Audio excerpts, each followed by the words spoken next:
Okay, heads, Sentinels. Sentinels. Yeah. Tails is Trace. Trace. Okay, here we go.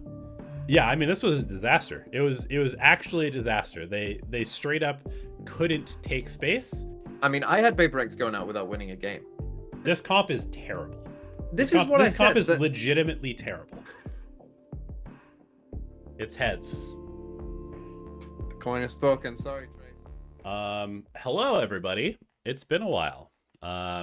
This is Elevated, and that is you can tell it's been a while because he doesn't know how to intro the podcast anymore.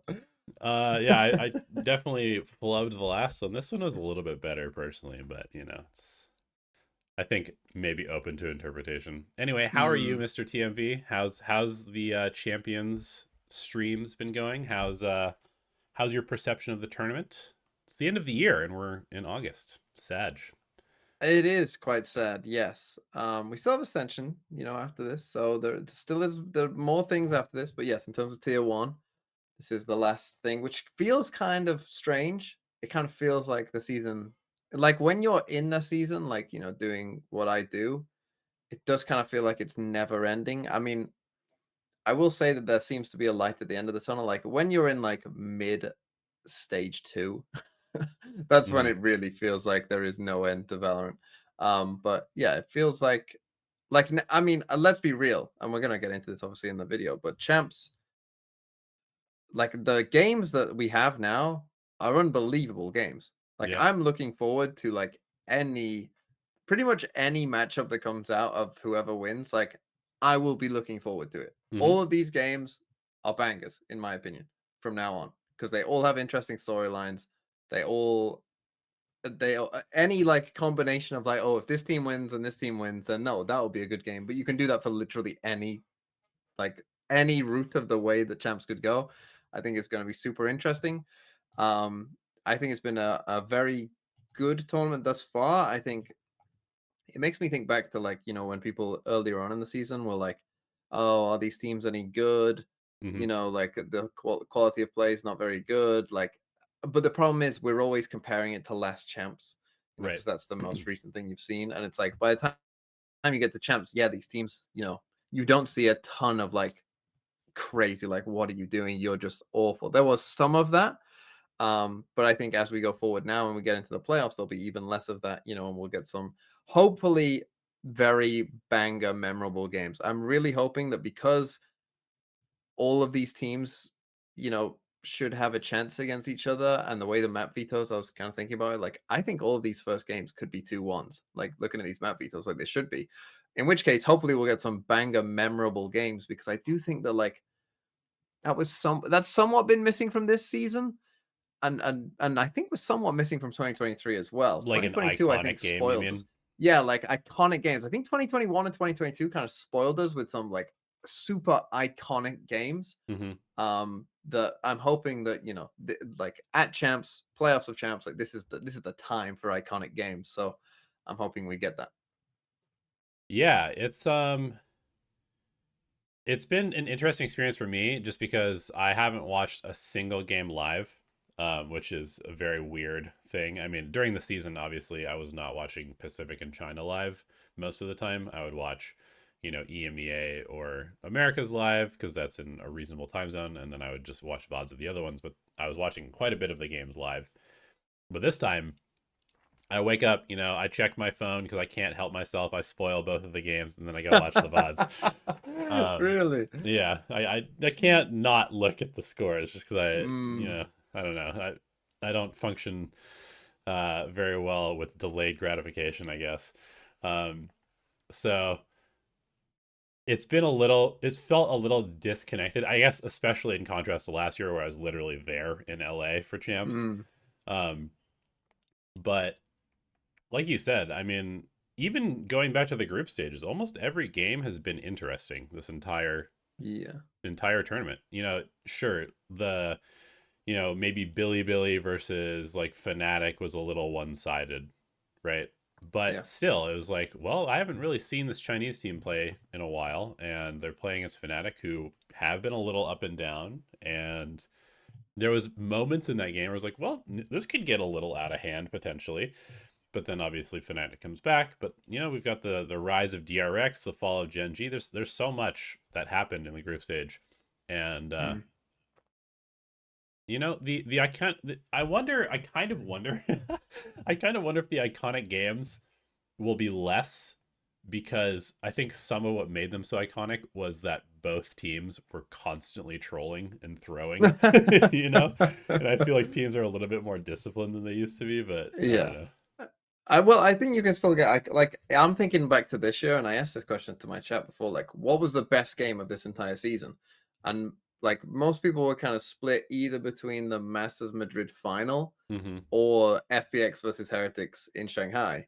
Mm. Um, and obviously we got FPX versus Heretics again, like part two, Yep. and I think that kind of cemented that as kind of like my favorite games from this season have been just the FPX versus Team Heretics. So you can still get like that's what I'm hoping that we get. Those kind of games where Sure. multiple maps go to overtime. It's like crazy close, crazy back and forth the whole time. And we'll see who happens. And obviously with the playoffs on the line and then the stakes being like as high as they can be, like you know, I'm hoping that we get that because that would be ideal. But I do wonder if there is a point of teams are better at not like choking and doing stupid stuff anymore. So the team that's in the lead doesn't throw as much as maybe they used to. It'd be funny if that might be true. That might be true. Yeah. Well, shall we Shall we? shall we get into the first four teams that were eliminated? Shall we start talking about the Yes. the guys who are no longer with us? Yes. So let's just do a quick. So and this is generally how we've done things in the past, is we'll talk about everyone who's been eliminated first, and go through kind of what we think of them, and maybe talk about what even the future holds for some of those teams as well in terms of going forward, and then we'll talk about some general champ stuff, and then we'll get to you know the predictions of what will happen next. But yeah, let's dive into these first four teams. These first four teams that went out, maybe not the biggest surprises. I think the second group of four teams out, obviously there was some mega surprises, but these first ones generally I think weren't too crazy. I think people might have been able to predict this, to be honest. Let's start with the first one, Billy, who's probably the most obvious team Mm-hmm. to go out first. I think they were in a group where I mean they're playing Fnatic first. Most people probably thought, yeah, they're definitely going to lose that game. I think it's a bit disappointing that they didn't even win a map, because I think in the second game versus Crew, I think they probably should have been looking to potentially win a map. I don't think they showed themselves that well at all. I think, and there was other instances of this, and we'll get into some teams as well. But I'm interested on your perspective on this, as like as someone who wants to be a coach, like thinks about in a coach's kind of Wants to style. be. I've been Wants to doing be, it. is a coach, was I'm a kidding. coach, whatever, has a coach mindset. What do you think? Because I think there's multiple games where this has happened. Where is it more of an advantage to be Team A in a map veto than people think? Because if you win the first map, the momentum going into the second map, like that matters. Because that like this Crew versus Billy game was a good example of this, where Mm-hmm. first half of Lotus was close. This was Crew's map pick on Lotus. Then Crew kind of took it back when they were on the attack side and won 13-9. And then we go into Icebox, which was BLG's pick, which Crew were not good on Icebox in their Mm-hmm. previous game. Like they were really, really weak on Icebox, and Crew stomped them, Right. right? And it did feel like a kind of bit of like a momentum like that. Billy's kind of mindset kind of maybe dropped a bit, and particularly for like inexperienced teams on like big stages. I think that can play into things, and we'll get into another team that I think that happened to later on as well. What do you think? Do you think that's a bit of I mean, you could say obviously it's a risk going the other way, that obviously if you lose the first map, you know, it's just as Yeah. bad. But what do you think? So generally speaking, when it comes to vetoes, I think usually the AB side choice, or the AB pick, comes down to whether you want to control side choice on more of the maps, or whether you want to be able to kind of dictate the last map in the best of three. Mm-hmm. Um, I I mean, the momentum stuff definitely could play a bit of a role, but I wouldn't say it's like a huge part of the calculation most of the time. Maybe it should Mm-hmm. be more, but generally speaking, when I was doing vetoes with Acend and stuff, it would be like do we want to control side choice, or do we want to kind of force them into like a bad last map potential Okay. situation? And so when you're looking at that, then are you thinking of like the kind of maps that would come up? Like, are you thinking, well, if they're gonna pick Ascent, Hmm. we want to know what side.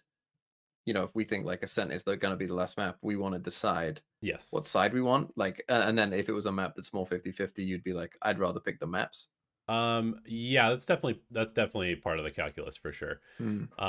I do think it, especially like you're saying with like a younger team, it can be super advantageous to make sure that you get like your first map good, because Hmm. if it's your first big stage of the year, for example, like it was for BLG, obviously it didn't make it to any of the other events. You probably want your first game to be on a map that you feel very comfortable on, right? Otherwise, you're Hmm. just kind of asking for trouble.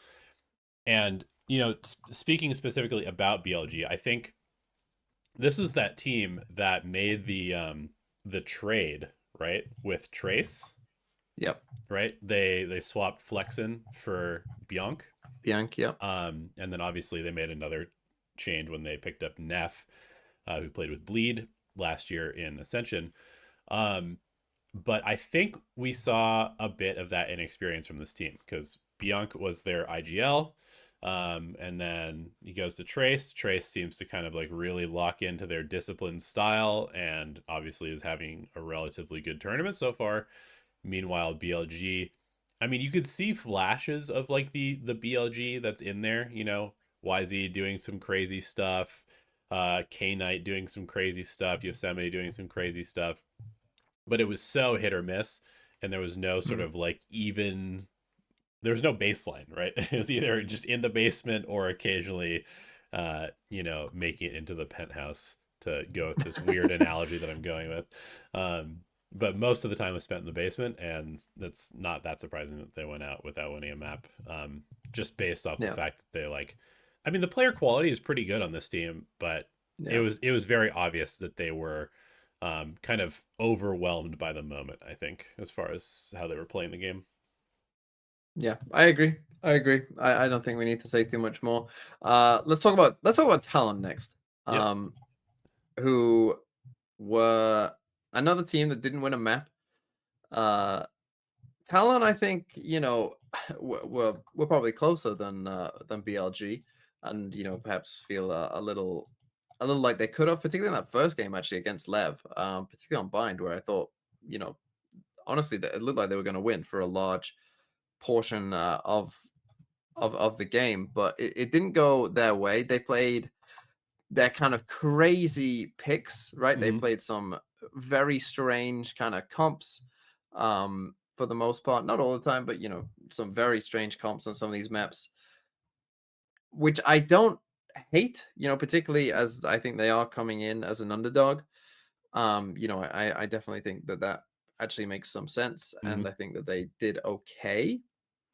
I think Primi obviously is the talking point, and I think Frost, I saw a quote from him saying this, that Primi is like has the highest potential of any player he's worked with, and I think when people were asking me what I thought of Primi, I thought kind of the same, that like right now, I mean, you can tell he has unbelievable aim, Hmm. but he still makes bad decisions, right? He still does Yeah. stuff that it's like you shouldn't do that, right? You shouldn't swing that on your own there in a pro game. Like you should be waiting for your team. You should be doing all these different things.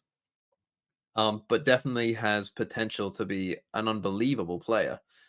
And I think Talon are an interesting case of a team of this probably overall was a successful season, Hmm.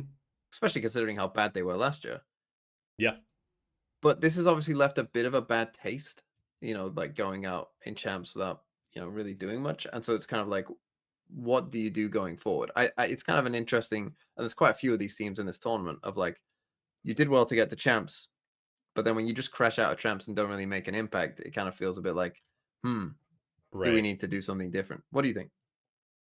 Yeah, I mean, so I think you're pretty spot on with all those takes. Like the fact that Talon went from being kind of a joke last year to a team that, I mean, legitimately had a puncher's chance against basically every team that they played. Hmm. Um They were very close to being a top seed out of Pacific, not like number one, but in the top two or three. Um, and they also did some cool stuff. The thing is with this team is that, and it was funny. I don't know if you saw the tier list that I made. I made a tier list. I was like, after watching every team play one game, here's my tier list, and I put Talon in D tier. And Frost replied, basically saying that I was being too hyperbolic. And then we DM'd a little bit, and he was like, I'm not trying to hate on your list, but like we've got more in us, like just wait. And you know, I think that's sort of just like the story of Talon is like they have more in them, but Mm, my response to him was basically like, yeah, but you guys play like this is your first tournament on LAN. Like that's what I saw. It's like mm, this is a yeah. team that was playing like this is their first LAN because like you said, it wasn't just Primi that was over swinging and throwing Yes. rounds away. It was like everybody. Basically the Yeah. only really solid player or two players were like Jit Boys and Cruz, and everybody else was making crazy mistakes constantly. Um, they were getting lots of advantages, and then they were throwing them away. They were getting Yes. I mean, they that was the story for them. yeah Yeah. they were putting themselves in good spots, and then just completely gifting the round to the other team. And like I think in the Lev series, for example, on Bind, it was such a good example of that where um, it seemed like they had the read, like things were going well, but then Mm, Lev's just kind of like individual player quality and their experience of like having been here, done that before. They've got two literal world champions on their team who won champs before. And it was like, if you guys make a mistake because you're getting a little bit too excited to win the map, like you're gonna lose this round. And it just kind of snowballed. An ult would get wasted, stuff like that was happening. And once you lose that first map where it feels like you should have won it, it is yeah. very hard to come back in map two because you're Yes. still, it's almost impossible to not be thinking about what could have happened. And then the Hmm. pressure just really ramps up. And, I'm always a big fan of innovation in comps. I watch a lot of the podcast that Frost does with Baby Bay, and he's talking about all the comp theory and stuff like that. And he originally comes from Dota, like that was his thing, and so he and I have a very similar kind of mindset about how agents work and that type of stuff and countering stuff. And so I think he's doing a lot of very cool stuff. But this team just needed more time, and like it took them a Yeah. lot of time to figure out who their five were, right? Because they've gone through Hmm. Patapan and Surf, and Primi came in like with one day of prep before, not literally one day, but like right before the playoff qualification game. So this is a team that just needs more time. And also, it's not just that they need more time working together, they just need more time playing the game in officials, because some of the stuff that they're doing that's losing them rounds and losing them games is just like it's just inexperience, and you just need to Yes. play more reps so that you're not Yeah.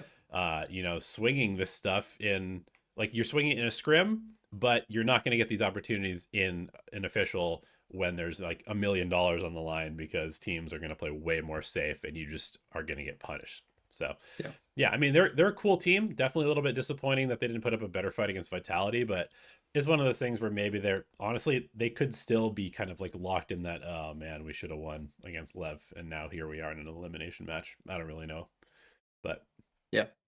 Yeah, I completely agree. I think the inexperience is a big factor for them, because I think it's also what you talk about in terms of when you lose that first map and it's close and then you just can't get out of it. That to me is also experience. That a team yeah, like, a Fnatic, like if they lose a close first map, they've done that a million times in tournaments before. yeah, Like they've lost a close map so many times that it probably doesn't bother them that much, to be honest. You've just been through it so many times that it doesn't register as like, a problem. And I think that, yeah, that's the thing. I think if I was Talon, I kind of hope that they just stick with this five, they keep it together, and they say they will have some things to figure out, like what is Primi's full role, hmm, right? What is Governor's full role? Like if they did stick it together, they'll still have some things to figure out. But I think on the whole, they should view this as honestly probably a pretty big success, considering how bad last year was to where they are now. Like they should be looking at this as like this was a very big leap forward. yeah. And if we stick it together and if we can figure out some of the kinks and gain more experience as a team, hopefully by the time that we're coming into next year, we're like a a top 3 team that's, constantly kind of going to these internationals, or at least threatening to. So yeah, I Yeah. I would extend overall, Frost's contract if that's what you're asking. I mean, I think he did pretty good work with this team this year. So yes, I agree. Let's move on to FUT, a team that I have much loved throughout this entire season. And I my thing with FUT is I think champs came at the worst time for them. I think this is like they haven't won a map in their last 4 games, which is kind of crazy considering that this team throughout this season did pretty well in Master Shanghai, right? hmm Got through the groups in Master Shanghai, beat Lev to make it through the groups, then beat Fnatic, finished fifth, sixth in Shanghai. Like they weren't, they did decent at that tournament, right? Like they dominated a lot of the EMEA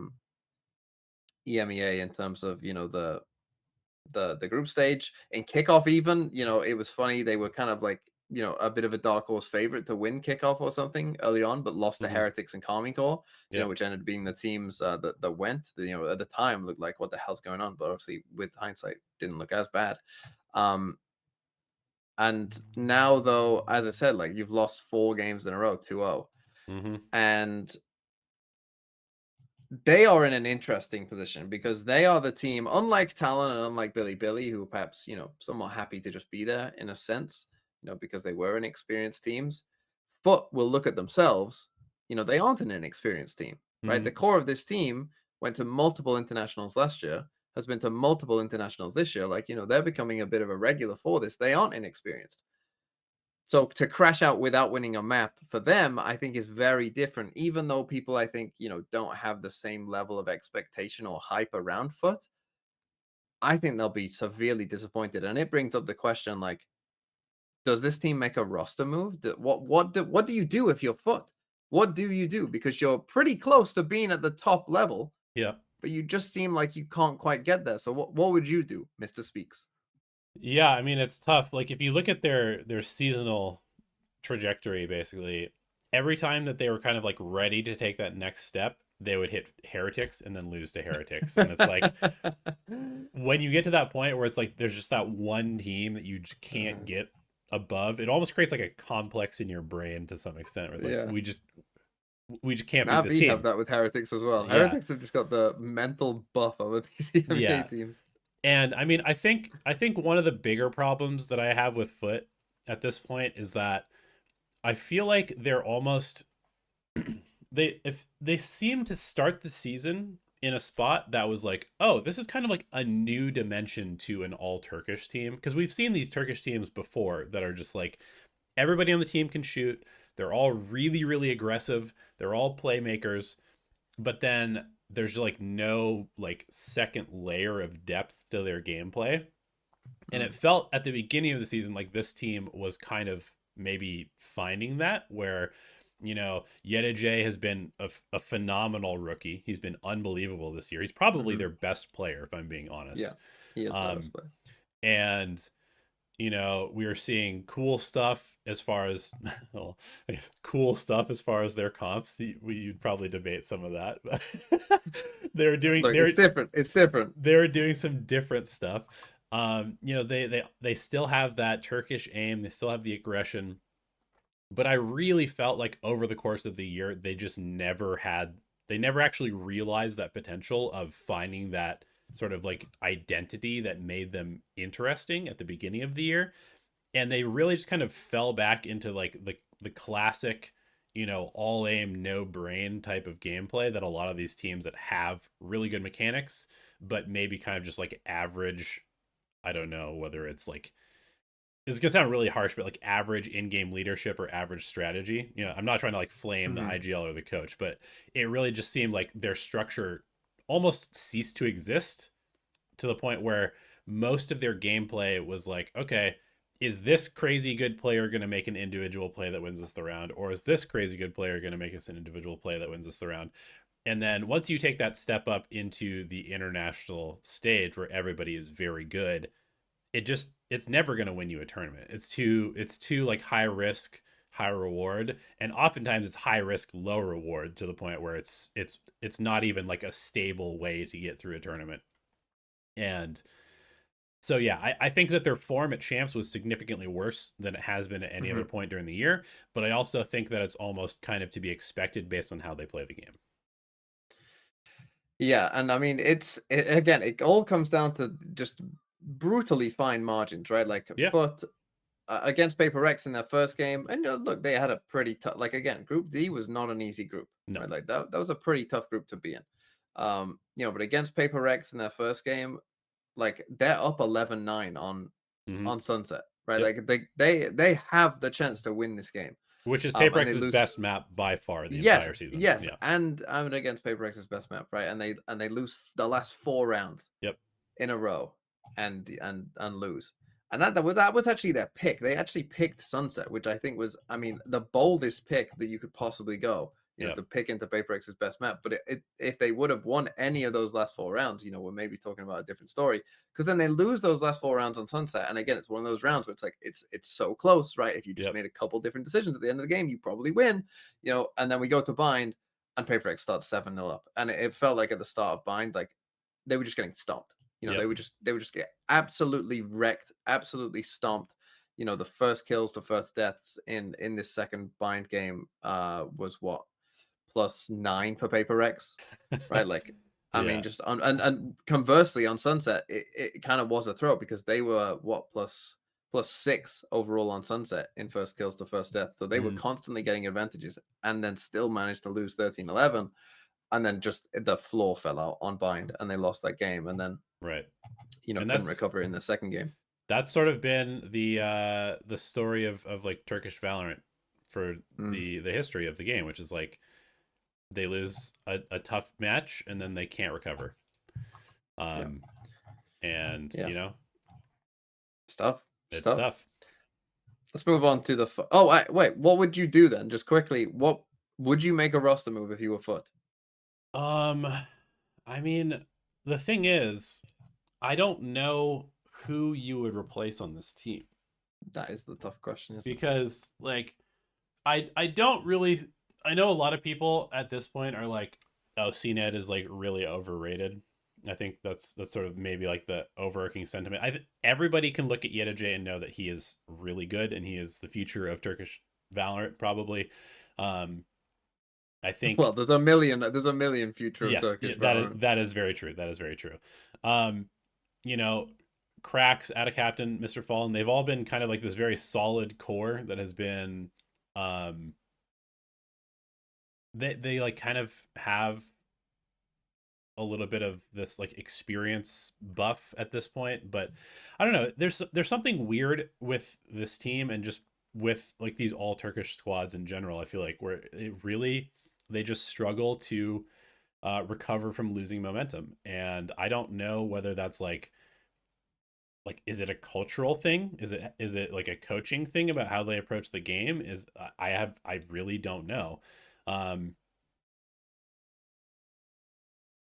I I guess one thing you could do is really just invest in the future and just get a bunch of like the young guys from the Turkish league, because there's like you said, there's just an infinite amount of crazy skilled players, and then just try to mold them into tier one players. Maybe the fact that Cracks only plays like three different agents is a problem. I don't know. Like maybe at a captain sort of always going for the aggressive play on smokes where he almost becomes sort of readable is a problem. Maybe CNED is washed, even though I think that he still is one of the best oppers in the game, and I think he has more versatility than people give him credit for. But maybe the game has passed him by a little bit in terms of how he plays. I don't really know. It's certainly Yeah, possible. it's a very tough one though, isn't it? It's Yeah, very tough. I don't think there is like if they make a roster move, I'd be surprised if it was more than one. To be honest, I would be quite surprised if that, because they are still there, right? They are still yeah, making it to tournaments. It's not like they're done, right? Like yeah, they are still close. So, but it is tough. It's tough when you kind of just have a bit of a ceiling. It feels like that you yep. just can't break through. But anyway, let's move on to the final team, who is probably the And most. when that ceiling is a bunch of super young, very loud, Yes, boisterous guys on Heretics, it becomes a little bit like, yeah, oh with two man, Turkish players. yeah, true. That's tough. Let's move on to the last team that got eliminated without winning a game. Probably the most disappointing for me. Yep. which was FPX. Now, in their first game against Heretics, as I said, absolute gigabanger game, right? Yep. Like just unbelievable, great game. Two overtimes. Two overtimes that FPX lost, by the way. They won the game that wasn't in overtime, 13-9. So Yep. just super, super rough way to lose. Like unbelievably rough. And this game was like sad for FPX because like I mean, you could have won this game, Yep. right? And maybe should have won this game. But really, that was not the game that disappointed me. The game that disappointed me was the Sen game Yes. because my holy god, it was bad. It was really It was bad. it was really, really, really bad. The first thing is, I mean, their bind comp, right? So their bind comp, they changed it coming into this tournament against Team Heretics and played Yeah, this this comp is dog chamber shit. I'll just say it. This comp is terrible. chamber chamber Viper Yoru Fade Omen. Yeah. Okay, now look, I kind of like FPX love these agents. They love Viper, they love Yoru, they love Fade, they love Omen. Right? Mm-hmm. This is like a core of what they pick on actually a lot of maps throughout their history, and then like +1. They pick the chamber, and on their defense side against Team Heretics, it seemed to take Heretics completely off guard. And I think that chamber is a great one-time pick Mm. for that reason, right? If your opponent isn't expecting a chamber and you pick it, it's like, oh no, because it's all of a sudden it's like, well, you've got to account for it, particularly if you can pick defense side first as well. Mm-hmm. But then the second time, when the other team does know that you're playing a chamber, I think it becomes, not so hard to play against because you know what general setups they're going to do, and it's not nearly as difficult. And their attack side with this comp is very, very limited, It's as tough. we saw in that Sen game. It's an extreme, like you almost can't go B. Like Yeah. it is because your Yoru is going to struggle to TP into anywhere that's definitely safe on B. Yep. You're playing Omen, so you probably have to like take both lanes of B as well. And you're playing a chamber, so you don't have that extra bit of util to actually take the space. So basically, you can only go A. And for some reason in this game against Sentinels, FPX also just refused to run down short, which should have been like the majority of their game plan, in my opinion. But they just refused to do it against Sen. But then honestly, as much as I didn't like their bind comp, their Lotus comp, I could not believe. I could not Their believe. Lotus comp actually doesn't make any sense. Like it's basically as if you Yes. just spun a roulette wheel and then like these are the agents. Like yeah, okay, yeah. Yes. Go ahead. I have a lot of thoughts. Yes. Okay. Well, the Bind, first you thing. can maybe get away with a few things. I still Yes. think the comp's bad, but Lotus is like an inexcusably bad comp, and they changed Yes. it the day before. Like they played a That's different comp that's before, and then they literally just like randomed their agents going into this one, and it's the worst thing I've ever yes. seen at tier 1. Yes. So the Lotus comp, for those of you who don't know, is I'll put it up on screen. again sticking with Omen Viper, right? So sticking with that idea, which I kind of like, but cool. Gecko Chamber Breach, Yeah, right? Okay, so we are playing no duelist here. and and Life is on Viper instead of Berlin or Lysor. Yes, Berlin is playing or Autumn. Breach, Autumn's played Viper as or well. Autumn, who's played a ton of Viper. Yeah. Yeah. So Life, your most aggressive player, is now playing the least aggressive character on your team in this particular Yes. map, and he goes 0-5 first blood, first death. Not surprising. Yes. Okay, and as you said, this was a chain. Many of you will maybe remember FPX's comp that they played in the first game against Heretics, the triple smokes, Astra, Omen, Viper. Yep. Right, that they've been playing for most of the season and finding great success with most of the season and only lost 15-13 in overtime to Heretics. Yeah, Right, so that's the first baffling part. That's the baffling They didn't part. get blown out. They lost in OT, right? Very close game against a good team. Yep. Right. So completely understandable. They then changed to this comp, which, as you say, roles don't make sense. Comp theory on the map to me makes zero sense, but I'm gonna let you want to talk about this. You go, pop off, King. Okay. So I mean, yeah, we won't even talk about like the roles that make no sense. Like you could have run this comp with Life on Chamber, like he's played Chamber in the past. Like it would have been better just by doing that. But even that doesn't save the comp because why do we have a breach first and foremost? How does the breach fit into this comp in any way, shape, or form? The answer is it doesn't, because breach does two things very well. Number one, he fights for the first choke point better than anybody else in the game, but he does that by stunning and then getting people aggressively on the line. Nobody on this team can aggressively take space. And then that kind of goes to point number 2, which is what Breach does on attack, which is that he allows you to kind of get reach on defensive entrenched players. And like, I know they're here, I'm going to go on them now. First of all, you can't get info that there's players there because all of your info is short range on Gecko, and that's the only info that you have. And number 2, you have no gap closer, so you can't actually capitalize on any of the breach utility. So the agent literally does not work in this comp. I don't know if I've ever seen an example of an agent not fitting in a comp more than this particular comp, because the breach actually doesn't work with any of the other characters on the team. And so, first of all, you're basically playing 4v5. Second of all, you now have a comp that has, I mean, so I can understand what they're trying to do, right? Which is that they wanted to play chamber for whatever reason. They wanted to switch off their comp that was sick, the triple smokes comp that was giving people Hmm. huge problems. I think it was, you know, a weird comp, but also they were finding a lot of success and it was good, and the stuff that they were doing was good. But now they go to a comp where randomly that is just like, okay, it almost seems like they were, we want to play chamber. Okay, we're playing chamber. Cool. Oh no, we have no explosivity. How do we actually take sites? Okay, Berlin, you're playing breach. And like that was the discussion. And it's just like, what? that doesn't work. That's not how this game works. Like, you have to Mm. synergize your agents together. um yeah, I mean, this was a disaster. It was actually a disaster. They straight up couldn't take space, and they couldn't do anything on the map. And Sentinels, I mean, Sentinels are not playing particularly good Valorant right now. they're Oh, they're you don't. I think their second series that actually qualified them to playoffs was pretty good. But this match against FPX that Yes. came out of it being like, I don't even think Sentinels is very good right now. Like, they basically were Yes. gifted a series by FPX I essentially. agree.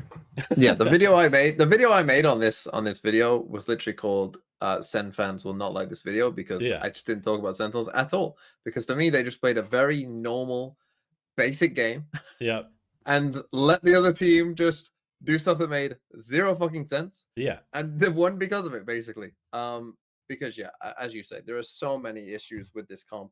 There are I mean, to the point that again, I just think like even just some like basic stuff, right? Of like you're playing double controller, you know that they're gonna play double controller. Like breach flashes when there's 4 smokes on the map. Like I'm gonna do that much. Like you'd Yeah. be better with Sky, right? Like you'd actually be better. Like Gecko Sky, you can one pair your flashes and two flash through all the smokes that are gonna be on the map. Like it makes more sense. Or like Yeah. replace anything with a raise and it automatically makes more sense. Yeah. Like anything. Yeah. Literally anything. And so yeah, it honestly is Like, it what a it was bad. throw from them too. Like, why did Yeah. they change In their the comp? biggest game of the I season, just I don't have no understand why they idea. changed their comp.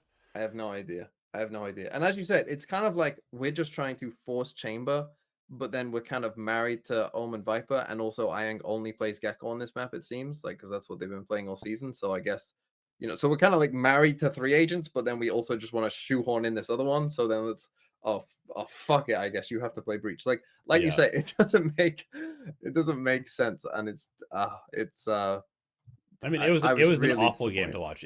It was by Yes. far the worst game of Champions so far, Yes. and it made me super disappointed in FPX. I mean, granted, they were in an incredibly difficult group. It was going to be very hard for them Yeah, to get out. that's the thing. There's no shame in going. It was no shame in FPX going out fourth in this group. Yeah.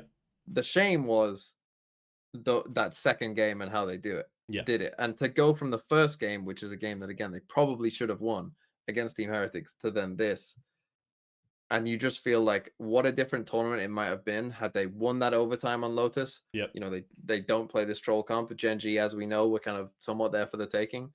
Maybe they even win this group. Who knows? Like, Yep. it would have big time domino effect on, and then Team Heretics have to play Sentinels in the elimination, which would have been Yeah. definitely a game to watch as well. So, but obviously that did not happen. Let's move on. Let's move on to the second. Changes? Oh, Would you make any changes to FPX? oh, the Lotus comp. um, I don't think so because to me, I think I've we know Team Heretics obviously went very deep Mm, in Shanghai, yep. and we saw FPX actually played them the closest until GENG probably in the Yep. grand final. And I think here as well, that in that first game they showed that they can still play at a very high level, Yep. and so I would be hesitant to make changes because I think they got one, a tough group, and two, an unlucky draw, and in other situations, in other times, they could have done something. I think that they just need to not panic change like they did Yep. and use the experience of that. And again, you have to remember that for a lot of these FPX players, right, they don't have a ton of experience going to internationals. Yep. This is some of the first internationals for them as well. So, I would take this whole year as a learning experience. You made all three tournaments. I think I'd stick with it. Um, but let's move on to this second group of four. And again, we'll start with teams that maybe were more expected, first of all, and then we'll get into some teams that definitely were less expected. Let's start with Crew. And Crew's tournament, I think, probably went as most people predicted it would do. Maybe not losing to Fnatic the second time, but definitely, kind of losing, 2-1 to DRX. You beat Billy, you lose 2-1, in the decider, like, Yep. okay, not awful, right? And I think we saw. I mean, her crew came blitzing out. I'm sure most people have forgotten this map happened, but they did beat DRX 13-2 Yeah. in the first map that they They played. It was an owned absolute them. They owned them. destruction. And I do have to say, this was like, if you were looking forward for DRX, was a bit worrying because it felt like DRX mega panicked, and for some reason, even though crew were like flood retaking, like pre-taking on them every single round, for some reason DRX thought, let's just keep running it down so Hmm. that they know which way to go. For some reason, I don't know why, but they kept doing it and it didn't work, and it never did work. And they deservedly lost. But then from there, crew, I think some of their map like problems, their map pool problems, somewhat showed up in the rest of that game where those other games weren't too close. And then in the Fnatic one as well, okay, you won a map against Fnatic, that's not too bad. I think unfortunately for crew, their maps lined up with Fnatic kind of perfectly. Yeah. And I think when you're the underdog, you don't want that, right? You don't want to have to play Fnatic on Haven and Lotus, right? Yeah, Like, I mean when you have to give Fnatic the choice to pick Lotus in the last one, it's not a good time. yes, Like the fact that yes, Fnatic has the opportunity to be like, yeah, I don't think we'll play Ascent. We're gonna go to Lotus where we're, you know, probably arguably still the one best. of the top two best teams on this map, and we're 9-1 Yeah, coming into the tournament on the map this season. Like, yeah. yeah, So that was a bit unfortunate for crew in general. That, like, I can understand that, like, they probably actually got their best three maps right in this map veto, Fnatic, yeah. but I mean Crew, crew. crew, crew. I Okay, think crew got their best three maps, but the problem is you're playing against, like, your maybe even crew's best map is Haven, but they just ran into the literal best Haven team in the world. yep. And then Lotus has been a pretty good map for crew as well, but yeah, as you say, you're also playing one of the best Lotus teams. Like, And so the Dirk is map dropping veto. 453 ACS. Yes, getting 30 kills in 18 rounds is, I mean, yeah, you just never had a chance, really, did you? You Yeah. never really had a chance there, crew. So, I mean, we can ask this question again. Like, what do you think of crew then? Should they make a roster change? Like, because again, they're a very strange team, crew. They just make champs every year, Yeah. and then they go out in the group stages. Now this has kind of become a bit of a tradition. So Um what would you do? so I think one of the really interesting things with crew is like I think that this team probably is not at their ceiling because they need more time playing with MTA, because MTA is Mm, really good. Like the MTA that I saw at kickoff where I was like, "Oh, this guy could be rookie of the year this year" before he got hurt. yeah, He's and he had a shaky start when he came back. yeah, but I He was mean shaky for he's a still bit, but in then he there. Like got he ruined it. he is very very good utility wise, very good as a support player, has very good kind of just like instincts and clutch and stuff like that. But without him getting hurt, they wouldn't have gotten Heat. And I think Heat has been kind of like a revelation on this team as well. Like he really kind of helped them turn things around. Um, I probably would not make changes if I was in charge of this team. I feel like, Yeah, um, I mean, first of all, you're not going to find a better Latin American duelist. I don't think. Like I, definitely not. I think Kesna is still should be in that conversation of like, you know, top 5 duelist in the world. Like he's really that good. Hmm. Um, and I think that Shy was kind of like he was like refining that form that he had on Lev when he was kind of like the secret carry of that Lev team after like King and Takalia. Um, the Melzer Klaus dynamic was interesting at the beginning of the year. I think they probably settled on the more consistently um, strong player in the server. I don't know Yeah. necessarily like IGLing wise between Melzer and Klaus, but Melzer certainly has more pop off potential than Klaus did. And then yeah, I mean, I can't really figure out who you would replace other than maybe Heat, but I don't really know Yeah, who out there in the Latin American scene is better than him. I don't think you're replacing Heat. Yeah, I think you're right. I think that like last season, let's face it, like last season was a bit of a miracle run. They didn't win a game, yeah, and then they won LCQ and made it. This season though, like they've been a consistently like good team yep, throughout the entire season. yep, They've made all the playoffs. Like they were constantly like making winning games in the regular season. Like this to me is like okay, you might just need a little more time to like fully put it together. Go into next season with this exact same five. With experience. Use this experience of the five going together. Playing at champs. Kind of go from there because throughout the season, crew kind of proved themselves as a, you know, upper America's team, and so I think that they should just kind of continue on down that path if I was them personally. But yeah, let's move on to Vitality. yep. Vitality, a team that man, this is the example I wanted to give of a team that you play a map one and you probably should have won map one Mm-hmm. against. I mean, I cannot believe it. It's 12-10 is the round 23 that Leviathan win. It's a 5v4 for Vitality. Mm-hmm.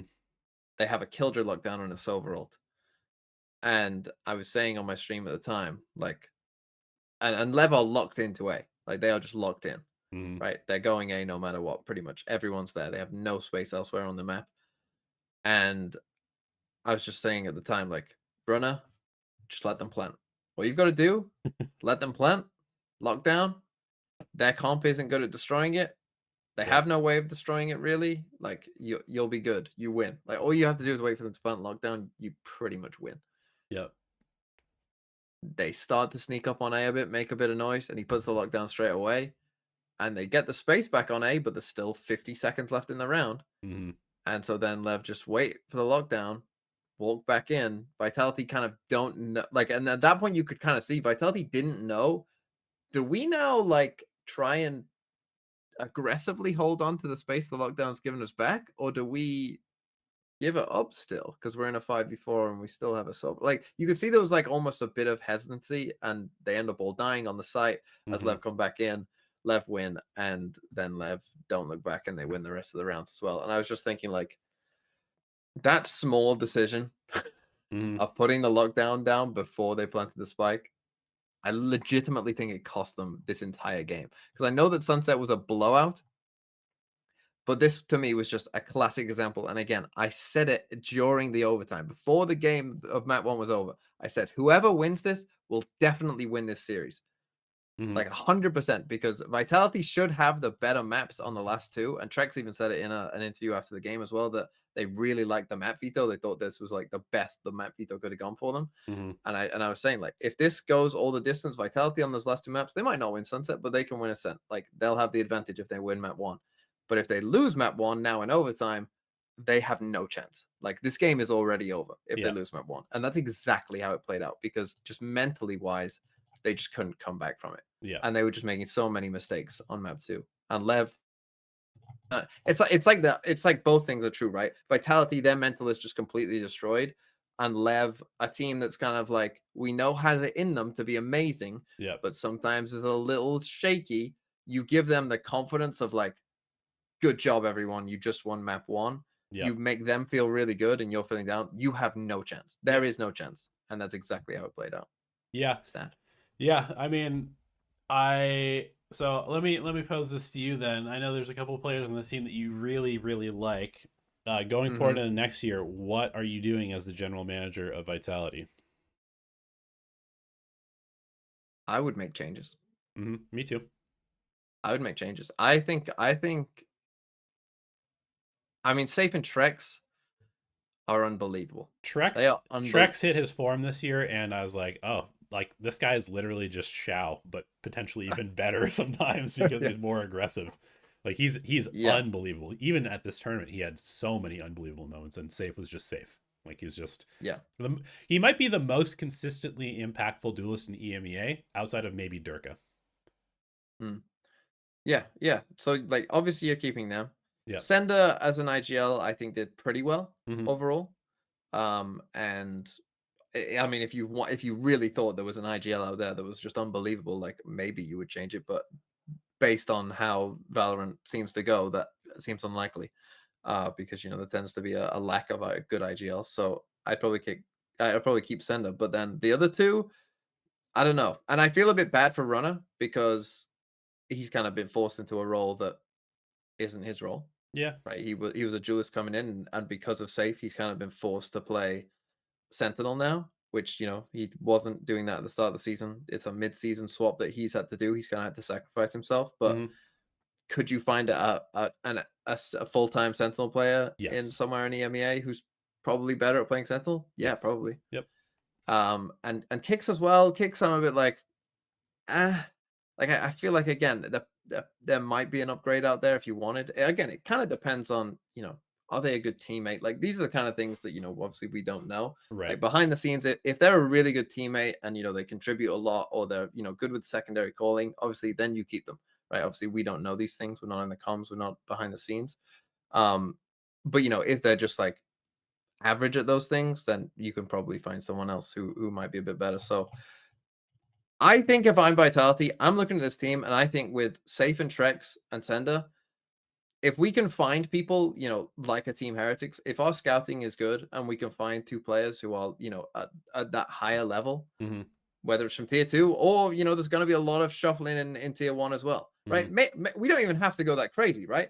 Maybe Navi drops Shao and Sugetsu and we can just get them, Yeah. right? Who knows what will happen, Yeah. right? It could be obvious. We don't know what's going to happen, right? There could be some obvious, like slam dunk. Obviously, this guy's good. We know Right. he's good. Pick him up, and then you just have an amazing team, Yep. right? If that is the case, then I think it should be a no-brainer. But even if they have to search into tier two as well, that I mean, looking at teams like Team Heretics, I think you take the gamble. Like you play the game to win the game, Yep. right? You have the potential here to potentially win tournaments, Yeah. right? With some of these players, so go out and do what you can to do that. Yeah. In my opinion, And I mean, I think you definitely keep Gorilla on. I think as soon as they made that coaching switch, like the team really looked significantly different. Um, and yeah, I mean, I agree. I think for me, probably the only two people that are actually safe are Trex and Safe. I would definitely be open to changing everybody else. hmm But yeah, again, like without knowing the internal dynamics of the team, you don't know how impactful certain people are. But as far as just like in server performance, probably all the other three players are yeah, and potentially upgradable. don't keep safe on duelist. Yeah. Keep safe on Yeah. duelist. That must be your number one Yeah. priority going into next year. Yes, you must do. And overall, like, look, Vitality. I mean, they're looking at that group. They'll be a bit disappointed they didn't go through, but obviously Trace ended up being better than people thought. Yep. Um, and so it is what it is, right? It is what it is on in a sense. I mean, I mean, if I'm Vitality, like, and I was saying this, I remember saying this during the Trace Vitality game, like, oh, Trace could maybe win Ascent, which they did, but for whatever reason, Trace just decided to fucking turn up on Bind and turn that into like a map that they were absolutely dog shit on. That last game before Champs, they lost 13-2. Literal dog shit on Bind, and then all of a sudden at Champs, it's like they're now one of the best teams on Bind. Well, So who I go on? think that a lot of this series against Trace was Vitality's inexperienced players kind of choking under the pressure. Um, No, yeah, yeah, I that's I think that's there definitely I think true. there's a big part of that because like, um, and not to say that Trace shouldn't be Don't diss choking. my goat's Trace. I mean, Trace doesn't have a ton of experience in international. Only Bianca's been there before, but Mm, um, I really feel like the younger guys on this team on Vitality kind of folded in this series, and it's it's no hate to them, but I think it's just reality. that they didn't step up when they needed to, and the deadlock cipher threw them for a loop. And when you're under Mhm. pressure and you don't have experience, and like you're trying to just like execute your game plan, and the game's going too fast, and all you really have to do is kind of slow down, like analyze what is their comp good at, what is it bad at, how do we beat it. You just don't really have like the wherewithal to be able to kind of take a step back from the game and like figure out what the actual problem is. And you just keep going fast, and you keep like just trying random stuff as solutions, and none of it's working because it's a different comp. You have to just kind of like shift your mindset. I think that's one of those situations where it's like, it's a game 3. There's a lot of pressure. There's a lot of emotions on the line, and then all of a sudden there's like this curveball of a comp that functions differently than you've ever played against before, and you're like just kind of lost in the sauce a little bit. Yeah, and I think to be fair to Vitality as well, though, they did play a very good game, I thought, against Talon. To the point their game Yeah. against Talon was good enough to where I thought that they actually might be favorites against Lev, because I thought they Hmm. looked very solid. It looked like they kind of understood what they were doing again. They kind of got back into like the kind of their peak Vitality. But then, as I said, and again, if they win Icebox, I think that they win. If they win Icebox to me in that again in that round, I think if they close out that round with the lockdown, Hmm. I think they beat Lev and they go through. Yeah, could be. And we're talking about a very different situation. Let's move on though to which one do you want to do first? Who do you want to do Let's first? talk about GENG. Let's just Okay. get it out of the way. GENG, the odds-on favorite to win the tournament coming into this one on home soil. The team that is coming off of a Masters Shanghai win. Um, I mean, I think probably if you were to poll like the Valorant community coming into this tournament, I think they probably end up as the number 1 pick to win. If you're just not including like delusional Sentinels fans voting for their team. Yeah. Yeah. I can definitely get on board with that. Um, let's go through their entire run here. So GENG, it started off well, right? The GENG that we expected came out in the Well, first game. did it, or was Sentinels incredibly bad? Because I Oh, it's watched I watched were the bad, series yes. twice. I watched the series Okay. twice. Once as like a regular VOD review, and once I watched it from kind of like the Sentinels perspective. Then I watched it from the GENG perspective. And okay, I came into this tournament down on GENG. I'm gonna put that out there. Again, I Okay. put out my tier list. I had GENG in A. People are like, "You're crazy. They're the best team in the world. What are you talking about?" And my main thing about GENG was, number one, they don't have as solid a map pool as people think. The map pool changed. Their Haven That did hurt them. is not good. Their Haven is not good. They were undefeated on Haven, I think, but it was not good. I watched them play Haven. Every I think single they Haven that I lost watched, once, they but yeah. lost once to DRX, but they Yeah. beat RQ, then they beat They'd DRX, beaten some other and teams. then They were DRX, positive on it. yeah, then DRX beat them the second time they played. But it was literally just like people were confused by the Viper stuff that they were doing. But their Haven is not good. Um, their Bind is not good. Their Sunset is not good. So they actually have like 2 or 3 really good maps, and the rest of their map pool is extremely shaky. And so I was not very high on GENG considering where they were in the past coming into this tournament. I thought they would potentially lose. Um, I thought they might get through the group, but I did not have them winning this tournament, and I did not believe that they were going to get top 4. Um, so I expected them to lose to Heretics. The Sentinels game, I mean, this made me literally think that Sentinels were gonna like crash out of the tournament and then Yes. maybe make roster moves, because I don't think I've seen Sentinels play this bad ever before. Yeah. Now that you say it, yeah, this was a horrendous game by Sen. Yeah, And again, in my video, like you're talking about their Haven, considering Sen picked Haven, so they yeah, knew they were playing this map, yep, and considering they knew that GENG would pick Viper, yep, the lack of understanding by Sen of how to play against a Viper on this map was criminal. yeah. I mean, they first of all they never took A, they never pushed through the Viper wall, they never No, they challenged. always just had multiple people standing there on A doing fuck all. Yeah, and then on defense, maybe you're talking about defense. On defense, Oh yeah, they were just trying to watch both short and long the whole time as they're just staring at a yes, Viper wall. I'm just like, what are you guys yes, doing? Like, there's yes. one way to beat Viper wall, and you push through it. And DRX did it against GENG and shit on them on Haven like 2 weeks Yes. ago. So the recipe is there in a VOD for you to watch. Yes. Yes. It was very bad. And then, Yeah. I mean, look, Send Ascent is so bad that they started banning Ascent. Yeah. So that was map 2 in that game. Send Ascent is no good. We Yeah. know that. They were playing Deadlock. That was a mistake. Yeah. Anyway, GENG, they then came into the Heretics game. Now, I'm kind of I think you were saying that their maps weren't great. I think you could add Abyss. I didn't think that their Abyss was particularly that great either, to be honest. I mean, I know they won this game, but I remember thinking that this was a bit of a it was a close game, but it was kind of I was expecting more from both GENG and Heretics Yeah. in this game. You know, two teams that I was thinking like, oh, you guys can win this tournament.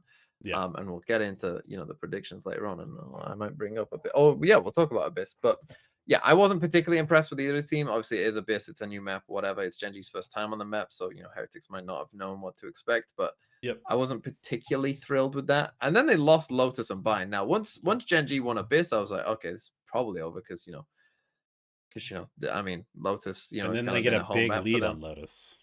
Yes, they also had an 8-4 half on Lotus on attack. Then when Team Heretics lost not the pistol, but the second round after the pistol, which normally like that should Yeah. be a death sentence at Yeah. that point. Then Yeah. Heretics run it all the way back, winning what, like 8 of the last 9 rounds to win 13-11. And GENG looked a bit clueless on their defense. I mean, the Heretics were helped because they stopped fucking trolling and just went to the meta comp on Lotus. Yeah. Like, that helped them for sure, Yeah. because otherwise they wouldn't have won this game, trust me. So that helped Heretics for sure. But okay, this was a loss that was like, okay, Heretics are pretty good. Yeah. It's fine. Whatever. Not too big of a shock. Lakia also shit the bed in Bind as well, went 4-18. We'll get to that in the third game as well.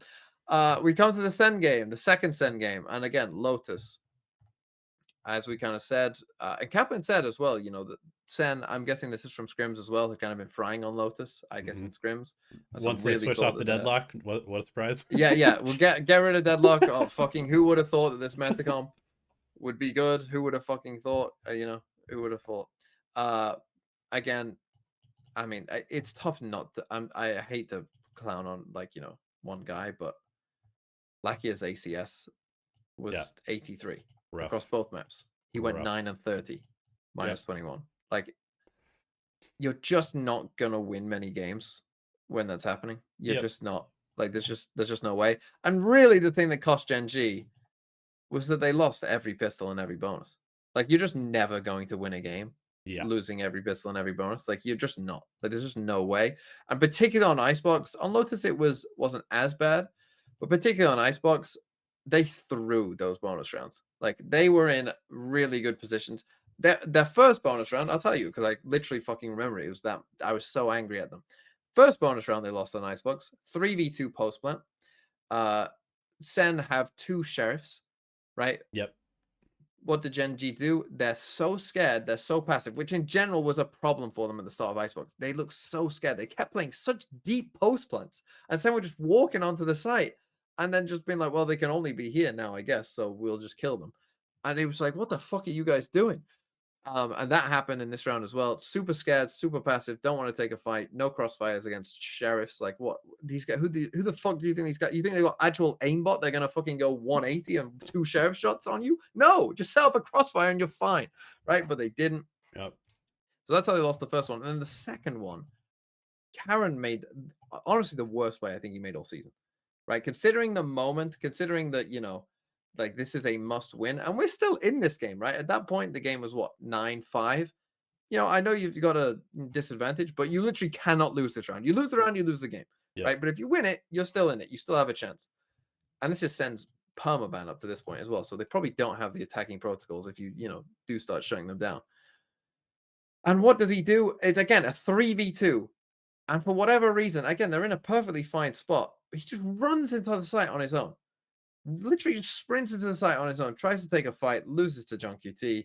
And then from there, Lakia, again, they didn't know how to shoot Sova dots in this Icebox game either. It's like they'd never seen this agent before. They were like, what the fuck is this thing? Lakia gets pinged up. Because of course he does. And then he dies as well on the back site. And then they lose. Like, the just some of the decision making, the lack of patience, just like, you just don't expect a team that, has won an international tournament. It's just like, this is not what you guys should be doing. Like, you should be better than this. And they deserve to lose this game. They really did deserve to lose this Yeah. game because some of the ways that they played some of these situations were pretty horrific. Yeah, I mean, so I will say Sentinels, they did some good stuff as far as like they put Saucy on Sova. He's been playing Gecko on this map for the entire season. Yeah. They put him on Sova. Comfort, I mean, Saucy, that's where he made his name, was Icebox Yeah. Sova. Like that's what kind of helped propel Loud to win so many games. Oh, but I will just say, just quickly as well, whilst you're on that point, Yeah. Sen hadn't played Icebox for the whole of stage 2. They Yeah. had banned Icebox since the map changed. Yeah. Like, since the map changes, since Breeze went out, they'd been banning Icebox the whole time. So this probably didn't have a ton of prep from Sen. They were literally just like, our Ascent is so bad. We know we can't beat you on Ascent. So Yeah. we'll take the risk on Icebox, I guess. Yeah. And they probably didn't have a ton of practice on this map. And so the start of the game is so important because if you start the game and you start dominating Sen, they will start to think, yeah, this is our permaban. We're shit at this map. We know we are. Whatever. Yeah. Right. But because they let them off to a 5-0 lead, all of a sudden Sen start thinking, well, we can fucking win this now. Of course we can fucking win. Yeah. Oh, GENG. Yeah. I mean, Go. I think GENG,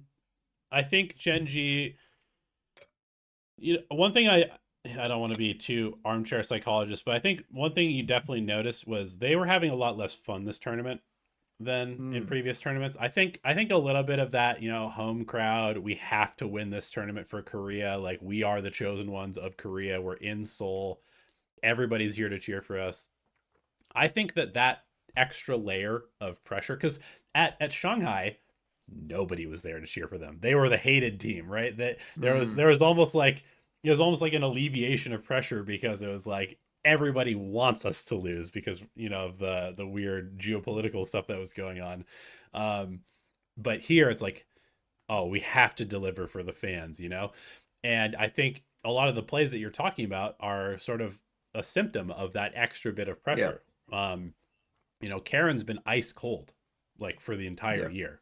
This rookie player, you're like, he's in a 1v3. Of course he makes like the perfect timing play. Why wouldn't he? But now it's like, oh, he's like a rookie player. Like he made a really dumb play under pressure, and it's kind of to be expected when you actually think about it. I also just think that some of what has made GENG so good this year is that you have like 4, potentially even 5 players that would just make individual plays when they felt it was correct, and they would win so many rounds that they had no business winning just off of like an individual hero play. And again, it's just one of those things where like at Champions against the other 15 best teams in the world, you are eventually going to get punished for making these types of plays. If that is how you plan to win games, you will lose. And GENG, what part of what's made them so good this year is the hero plays, but then also like the discipline to know when to pull back and play the crossfires. And this was almost all just like the hero plays, and the discipline was a little bit worse. They were definitely playing a little bit more afraid. And with these like hero plays, a lot of it comes down to like the instantaneous decision making. I'm doing this right now. Okay, perfect. And then it works out, right? But if there's that little tiny bit of hesitation because you're afraid, oh, I don't want to fuck this up in front of my home fans. This game is so important to me. Like, it can be like half a second of not swinging at the right time, loses your team the round.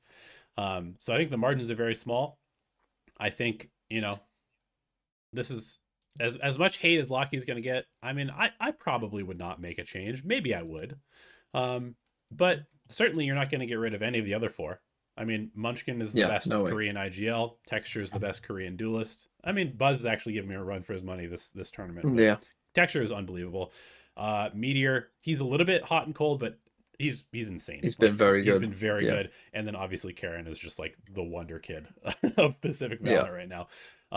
So yeah, I mean, I suppose if you could find now that Lockheed is not IGLing, because that was part of what was keeping him on teams earlier on, is that he was IGLing, but now that he's not the IGL of this team, you could probably find a better initiator potentially. But I mean, he's really good still. Like, he is really good, but he definitely has. He is good. The problem for him though is that if he isn't doing a ton of secondary calling, which again we don't really know, but if he isn't doing a lot of that, like, there's a lot of good Korean players. Yeah.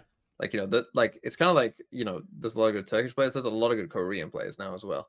Yeah. To where like could you find a better Korean player than Lakia for this team?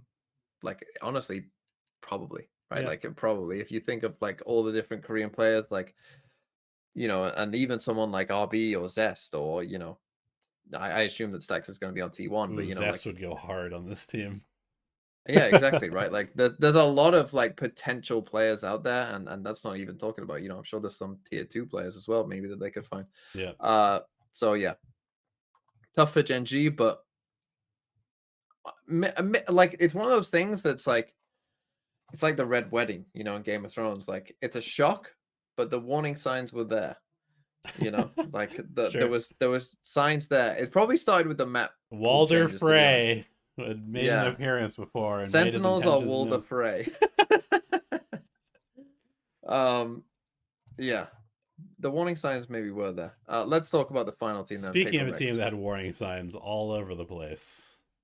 Yeah, this one I think is less of a shock. This one was more just like, I mean, I had Paper Rex going out without winning a game in this tournament because I really thought that this was a possibility. Hmm. Uh, losing to G2, That they was weren't even. inevitable. That was Yeah, inevitable. that was not even a surprise. Anyone who's been paying attention like predicted that, right? Yeah. Like that was not like Paper X have no chance because they always have a chance, but like that was like as unfavored as Paper X were ever going to be in a game. That was probably it Yep. against that particular team. So that one wasn't that big of a shock. Against FUT, they won, right? And again, they won a close sunset. As I said, like from FUT's perspective, that could have gone a different way. And then behind, I think kind of the momentum of Mat 1 kind of carried through Paper X. But then there's EDG game. And I made a video yesterday talking about Paper X. Hmm. And you know what? What I found so perplexing about this game was that I think that Icebox was arguably the best map that they've played in a very long time. Right? The first map, I was like, in terms of like how good their aim was, in Hmm. terms of how good their discipline was at times as well, Hmm. it felt like EDG had no chance.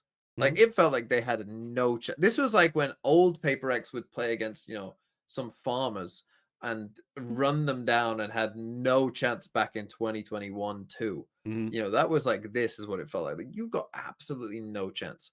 Yeah. Yeah. I And mean, even for the first half of Sunset as well, there was moments of like, okay, this is close. It's 6-6. But when we got to 6-6 half on Sunset, I was like, well, Paper X will close this out on attack side, surely. yeah, it's their map. Their comp is good. Yeah. Yeah. Yeah. I was like, they'll close this out. And then it did not go well. And I have to give credit to EDG there because I didn't think that they trolled on Sunset that hard. I thought that was more EDG, like had a really good plan and Dude, seemed to EDG know are a what they were fucking doing. good team. They're a good team. Yeah, like I would praise Sunset more for EDG. Lotus, however, was not very good. Yeah, Lotus Like, Lotus was a disaster. Paperx going back to this jet raise. As soon as I saw the jet raise, I was like, "There's no way. This yeah. comp is Well, this well, comp this comp is terrible. this is what I This comp said. is That legitimately terrible." Paper X do this thing, and I remember multiple times of them doing this, where this is their comp from last season. When Sky was better and had multiple flashes. Yeah. Like this is their comp from last season, and they always seem to do this in big international tournaments. They pull out an old comp that they used to play from a year ago, and it never works. They did. I remember them doing it on Bind where they pulled out a Yoru. I can't Hmm. remember who it was against. It was a while ago, but Yeah. that classic kind of Yoru Bind comp that they used to run. They just randomly pulled that out one time, and it was shit, right? Because it's like, yeah, we haven't played this comp, and it's a different meta, and it doesn't work anymore, right? Like, and then they do it here again, and it's just like like you say, this comp in today's Lotus, like just doesn't make sense. And then not only does it not make sense, but the way that they played it also made no sense. I still Yeah. can't understand. Help me understand this.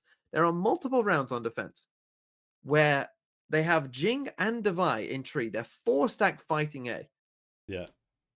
Why is Jing in tree opening the door for Devi and then throwing the nade and he's throwing the nade like way too late because he's opening the door, even though something could open the door for Devi if that's what they wanted to do to dog out straight away. And there's one instance on the bonus round where Jing literally can't escape because the dog is pushing him forward out through the door, and he's trying to come back, but the dog won't let him, and he dies. Like, it's unbelievable, and I still don't understand. Like, why are you not throwing the nade from like the normal position at the start of the round? I don't understand how they even came up with that plan and thought it was a good idea, but they kept doing it even after in the bonus round. Literally the simplest thing, Chichu just TPs across like normal and just looks around the corner. Oh, and there's a fucking Jing trying to run backwards but can't, and is a free kill. Like, it was so bad, I mean, and they get yeah. what they deserve. Yeah, I mean, this comp is legitimately awful. Like it's really really bad. It doesn't do anything that the map needs you to do. Like this Lotus is maybe the most util heavy map in the game. Like you need the highest density of utility to play this map, I think.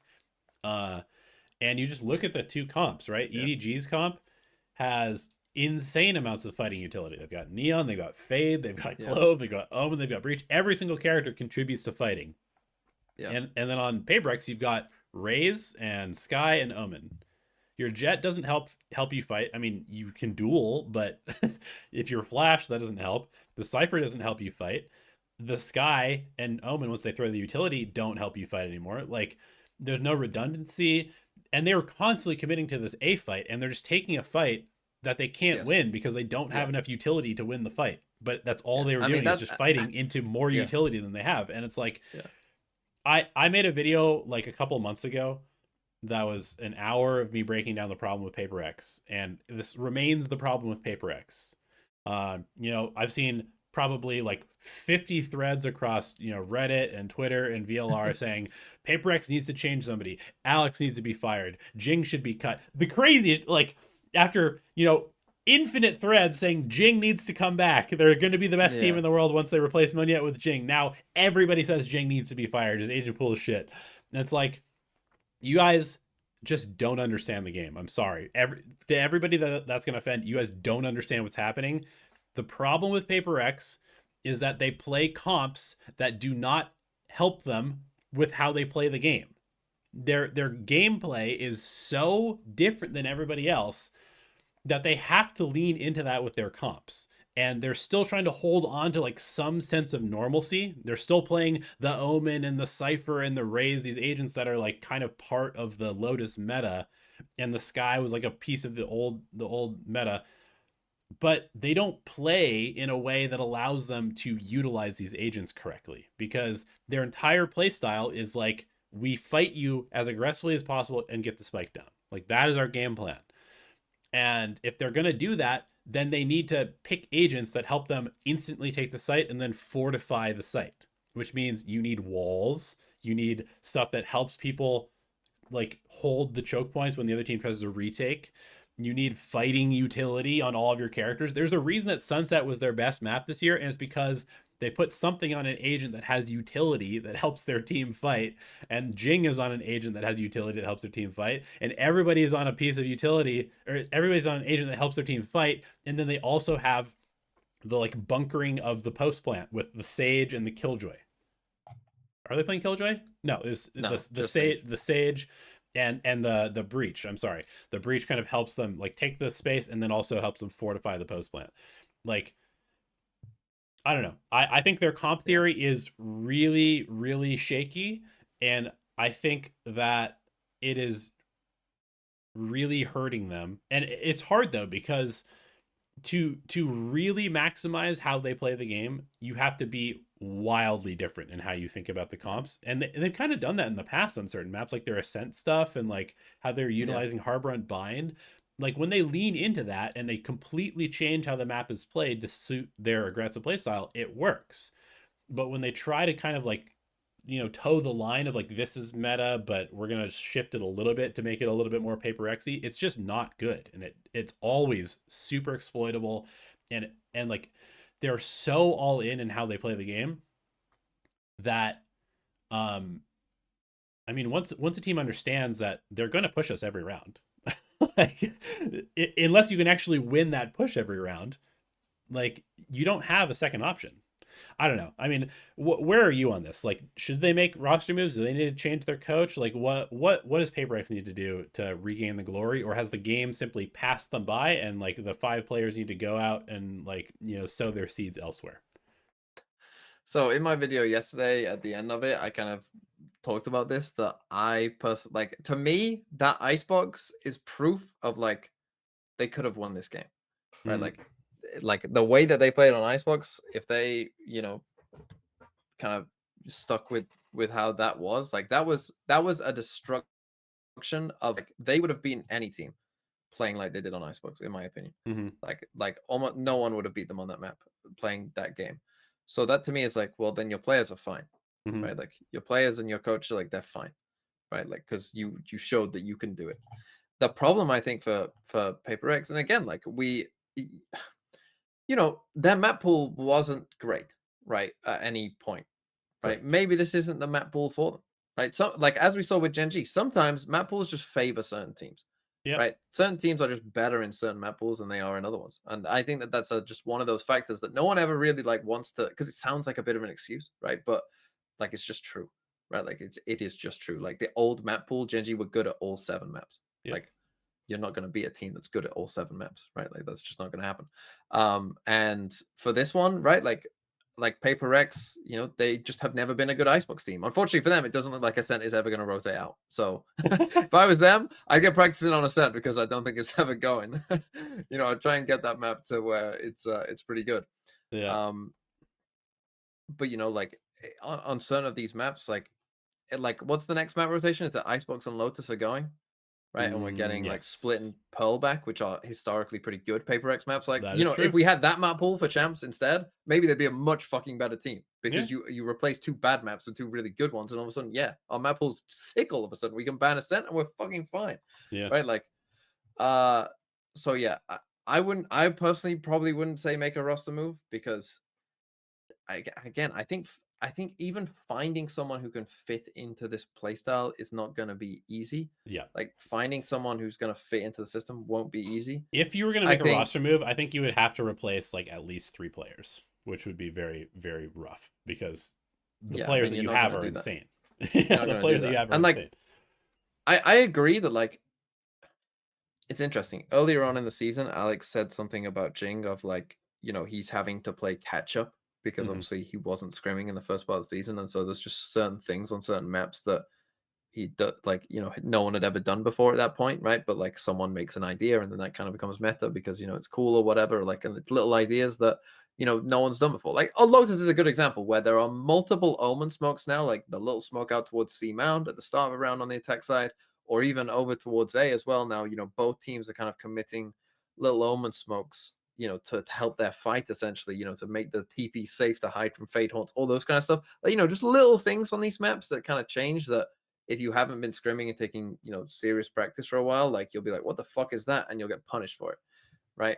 And I think that there probably was a point of like, maybe he was just always playing catch up this year, and just never could get back into it. He still had moments, but those moments were certainly less than they used to be. Hmm. um and like, for instance, in this EDG game, he's 2-12, first kills to first death. So that's Yeah. not a great look. Yeah. I uh also think, sorry to kind of no, yeah, you go. break your thought process, but I also think that um one of the things that PaperX is really struggling with, that people are, and I think I brought this up maybe once before on this podcast, which is that the sky change, the sky nerf hurt this team Yes. more than any other team in the entire world. Yes, I think that's true. Yes, because Because they are a team that plays solo initiator, yeah, or did a ton. Yeah. yeah, and like they were able to get away with it in the past because they were super aggressive and they had one character that could get all the info on the entire map, right? Because you had Dog, Yeah. you had rechargeable flashes, so Devi was getting all the info for them. So it didn't matter that they didn't have a cipher, it didn't matter that they were, running Yeah. double duelist. But now, not only do you have one less flash for like your actual fighting, so the rounds have to be super fast, otherwise you run out of utility, but you're losing so much potential info. So now they're trying to like figure out, well, do we play a cipher occasionally? Are we putting something on Gecko to like get more info and have more fighting potential? And it's really throwing off how they're thinking about the map. I think like if they want to run the solo initiator, really the only way you can do that is you have to play either a Sova or a Fade. Those are the only two agents Yeah, that can get enough info to play a solo initiator in the pool yeah, right now. Otherwise, you have to play the info sentinel or you have to play a double initiator. yeah. And so they haven't really found that thing, right? Because Yes. I think Devi probably could be a good Fade because he is like a pretty good supportive player. But Hmm. Fade's playstyle is so different than Sky because like you Yeah, are a lot less able to fight off your own utility like Sky can, and Devi is kind yeah. of an aggressive player. So the fact that they don't really play a ton of Fade is really hurting them. Also, really. Yeah, I mean, Forsaken Sovo is insane on Icebox. Like he really popped Yeah, off. but But isn't that yeah, the only map that they play Sova? yeah, I I think think Sova and Fade are both kind of out of their agent pool. I mean, not really, but like they don't play them a lot. And if you look at and yet like the meta is like it's almost everyone Sova else Fade. plays Yeah, Sova Sova and Fade on Fade like are two of every the map. most or the top five most picked agents. Sova Fade. They're both in there. Yeah, The like meta's every other really team shifted back picks to one of recon. them. Yeah, Yeah, like all the time. So yeah, and again, that's what you can say that like maybe it's just a bad meta for them as well, right? yeah, Maybe a bad map pool, bad meta came about that doesn't really suit them and what they're good at, and unlucky. That's gonna fuck you, right? yeah. Maybe the next initiator that's coming out, after champs, maybe they're fucking broken and it suits Paper X perfectly, and they can just play it on its own and it's fucking sick. You don't know. These things can happen, right? Or maybe Silver and Fade get nerfed into oblivion. Who knows? Like you don't know what's gonna happen, and it can change a lot, right? Teams are better in certain situations. But yeah, I wouldn't panic if I was Paper X. I would view this as like, look, I mean, even coming into this tournament, they weren't in great form anyway, No, right? Like if they've you've never been really watching hit Paper, that high this year. They've never really hit yeah, that high. no, and that's a disappointment. But I still think like I still personally think like you're losing to G2 and EDG. Yeah, They're teams that are probably going to finish in the top 6 of this tournament. yeah. Like that, and maybe even more. To be honest, they might even both be top 4. Yeah. Actually, it's very possible that is the case. So like that's not a disaster. Like it's not as big of a disaster maybe as it seems, even though they'll be disappointed. But yeah, I think a couple crucial factors hurt them on Lotus, and it is what it is. Let's move on from Paper X. Let's move on from the doom and the despair to more positive news, shall we? Because the question that you've put out here, I think I have a definitive answer for this. Mhm. Is this the most competitive champs ever? I don't even think it's close. Yeah. I think this champs is unbelievable. And obviously, as we start going forward to the teams that are still in it, Yeah. I mean, I think legit. See, the thing is, other than Trace, who obviously have been a remarkable story, I think that with the way the bracket has shaken out, I think you can make a case for 7 of these teams to win it. I still have no idea who's going to win this champs. There's like no clear cut, No, there is no clear definitely cut no favorite. favorite, and I think especially because of the way I think like the upper part of the bracket is a bit weaker, which Mhm. means that someone of those teams, like those teams have therefore a better chance to go forward to the grand final. And the bottom side of the bracket is quite stacked, and like maybe the teams that most people would favor to win, just like in general, but they're all on the same side. So Mhm. only some of them are going to go. I think that it means that legitimately Trace winning it would be the craziest thing that's ever happened. Um, but other than Trace winning, I think you can make a pretty solid argument for literally every other team, right? That Yeah. basically all you're saying for a team like DRX or EDG is that, well, DRX Sentinels, that's like a 50-50. EDG probably should beat Trace. Then if, let's say both those teams win, someone has to win out of those games, right? And Yep. then in the upper final, okay, maybe you get a good map veto against whoever you're playing against, right? You match up well against whatever their maps are, Yep. and you get a good map veto, you squeak through a best of 3, and then you're in the grand final and you've got 2 map vetoes and you have an advantage. Right, like Yep. that is a distinct possibility Yep. for basically every team. And then the teams on the bottom side, it's just like, well, these teams are just good, so Yep. they could just win. Yeah. I Like mean, G2 Lev, Heretic, Smatic, it's like they can just win. let's be real. All of these teams are good. Yes. I don't even think it's like the bottom four are like the way better teams. The top four No, no, no. are Yeah. like the Well, scrubs. Because yeah. like I That's mean, that's the second as point. much as we kind of like shit on Sentinels so far in this podcast, like this team won a Masters earlier this year. Like they have the capacity to win an international Yeah. tournament. So 100%. yeah, 100% they do. Oh yeah. They I think they are a momentum team. Yeah. Sen are a momentum team. A lot of these NA teams seem to be, you Yeah. know, that like maybe other than G2, maybe Yep. that's the kind of differentiating point of G2 Yep. is that they don't feel as momentum based, but like teams like 100 Thieves, Sen, it seems like they go on rolls or they kind of fold, right? Yep. Like when things are Lev bad, they're as kind of well is quiet in and that bad. conversation. Lev is Yeah, very momentum Lever based another too. one, yeah.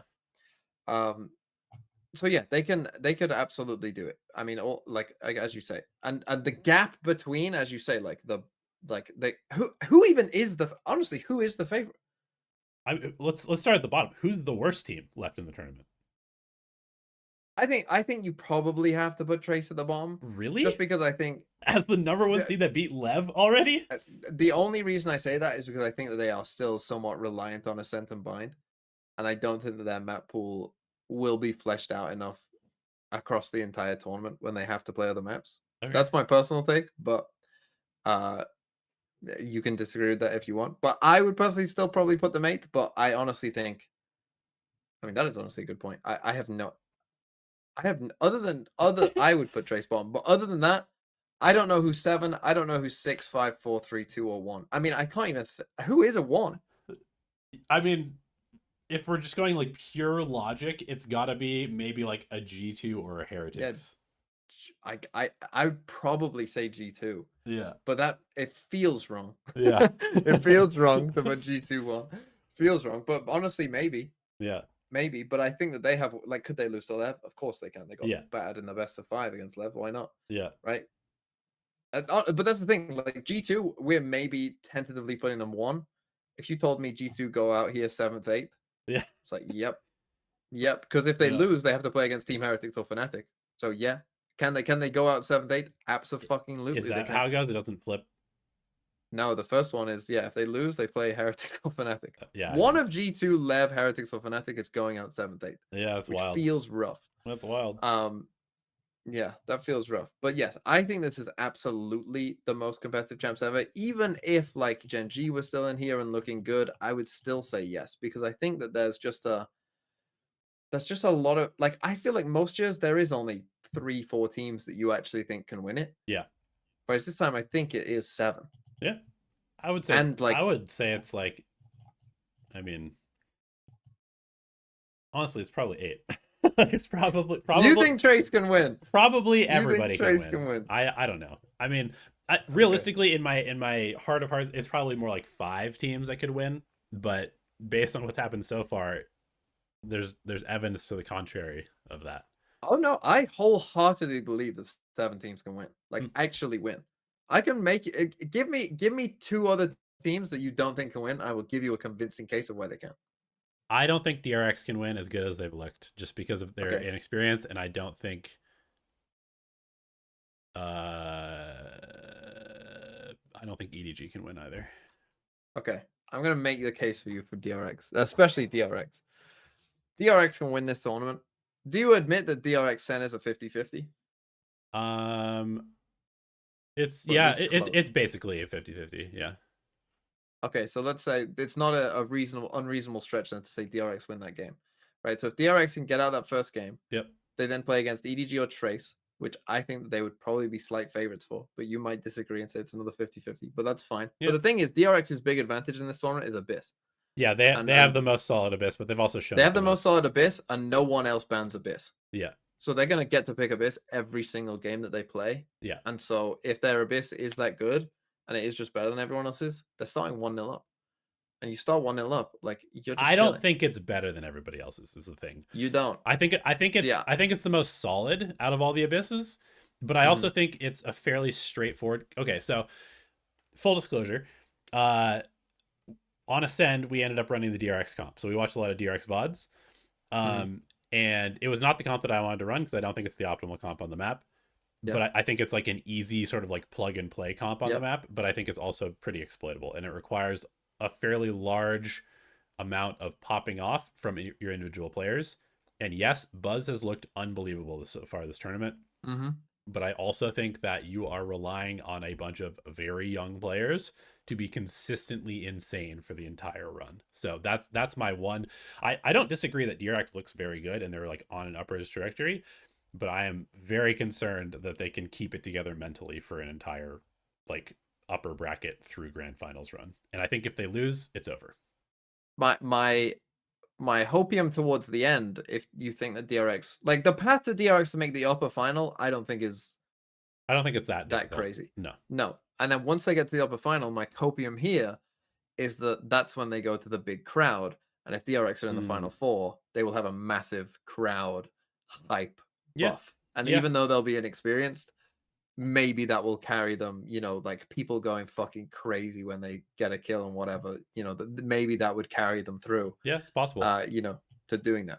The case for EDG is a bit more tricky, I think, because I don't think they have that distinct like one map that they can definitely beat everyone Their on. map pool's a little shaky, but individually, their Yes. form is insane right now. Yes, that's the case for EDG. The case for Yeah. EDG is that they just become the team of destiny, Yeah. basically. Yeah. That they just like fulfill their destiny. Like weirdly, even like Kang has been good, but I don't think he's been like as crazy as he has been in past tournaments. Yeah. Um, Smoggy's the goat on this team right now. Smoggy has been unbelievable, Yeah. unbelievable. Like just like I mean, there was time. It feels like sometimes he's playing in slow motion, like Yeah. how he's winning some of these fights. He's been absolutely insane, and I think if you do get just like I mean, EDG are like a stone rolling down a hill, right? That if it starts, it could get ugly, and I personally think they'll beat Trace. Mhm. Uh, and I think if they beat Trace and it's convincing, then they might just take that kind of like Chinese plot armor that they have in when they play in their regional games. Sure. Maybe they just start rolling that down the hill. And actually, there was there has been Chinese fans there, Yeah. when these teams play. So it wouldn't shock me if they got to an upper final or whatever. Would it shock me if, a bunch of Chinese fans start getting in there and EDG start getting the crowd buff too? Yeah. It's true.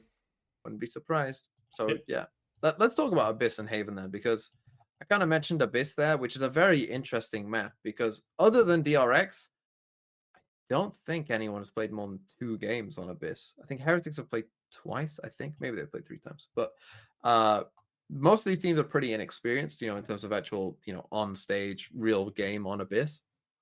yeah. And I think that is a distinct advantage for DRX that they look somewhat comfortable on it. Not that they can't, as you said, like they could be beaten on it, right? And I think that Fnatic, I'm interested what you think of Fnatic's Abyss, because when I saw Fnatic's comp, I was like, okay, this makes sense. I can kind of see where you're going with this. Yeah. But it kind of felt like I was shocked that they just seemed to like completely ignore DRX and like what DRX do on the map. Like Buzz is always standing on like the little box on B. Yeah. Like, he's always on that angle with his op, like on top of the little thing on site, looking down towards kind of B main.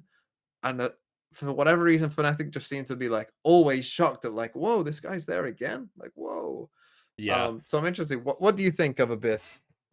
So this is the Fnatic comp is the comp that I wanted to run originally. Mm, I okay. think this is like essentially the optimal comp. Um, just like thinking about the map from like a theoretical standpoint. Yeah. You can maybe get away with changing the Killjoy for a Cypher, but I think Yeah. basically this is like the comp that I wanted to run on the map. Um, I think that what it looked like to me is that Fnatic had like their playbook from Anders on their second monitor. Obviously, they don't have second monitors, but this is how they were playing. So they had the playbook from Anders on their second monitor, Yes. and they were just reading. Okay, bullet point number 1. Okay, we do this. Okay, bullet Yes. point number 2. We That's do what. this. And DRX is like playing a game, and then Fnatic's just like reading, and then like Yes, exactly. sometimes the bullet points like work correctly, and sometimes they don't. So yeah, I think that is probably like the first time they'd unveiled it in public. They were a little bit sort of like Stiff. too by the book, not enough freedom. um and yeah, I think the comp has potential. I would not be surprised for Fnatic to look really good on the map going forward, but also maybe they haven't had enough time. It's certainly possible. Hmm. Yeah. Okay. And then you also wanted to talk about Haven now, another team, Fnatic there, because again, Haven is another map that no one bans. I don't think that's left in the tournament either. So like these obviously Haven is not a new map, but in Yeah. terms of coming back in, it's a map that has had like some pretty mixed results. Like DRX are a good example, right, of a team that stomped GENG on Haven and then got absolutely fucking stomped themselves by Crew. Like Yeah. You know, and I think sometimes when you run into the like something that you haven't seen before, it can catch you off guard, and then you don't have the reps on the map yet, maybe to know what to do potentially. Yeah. Um, but this is where Fnatic, again, talking about teams that should have an advantage, like Fnatic are a team that obviously look insane at Haven, and again, it's a map that no one is banning.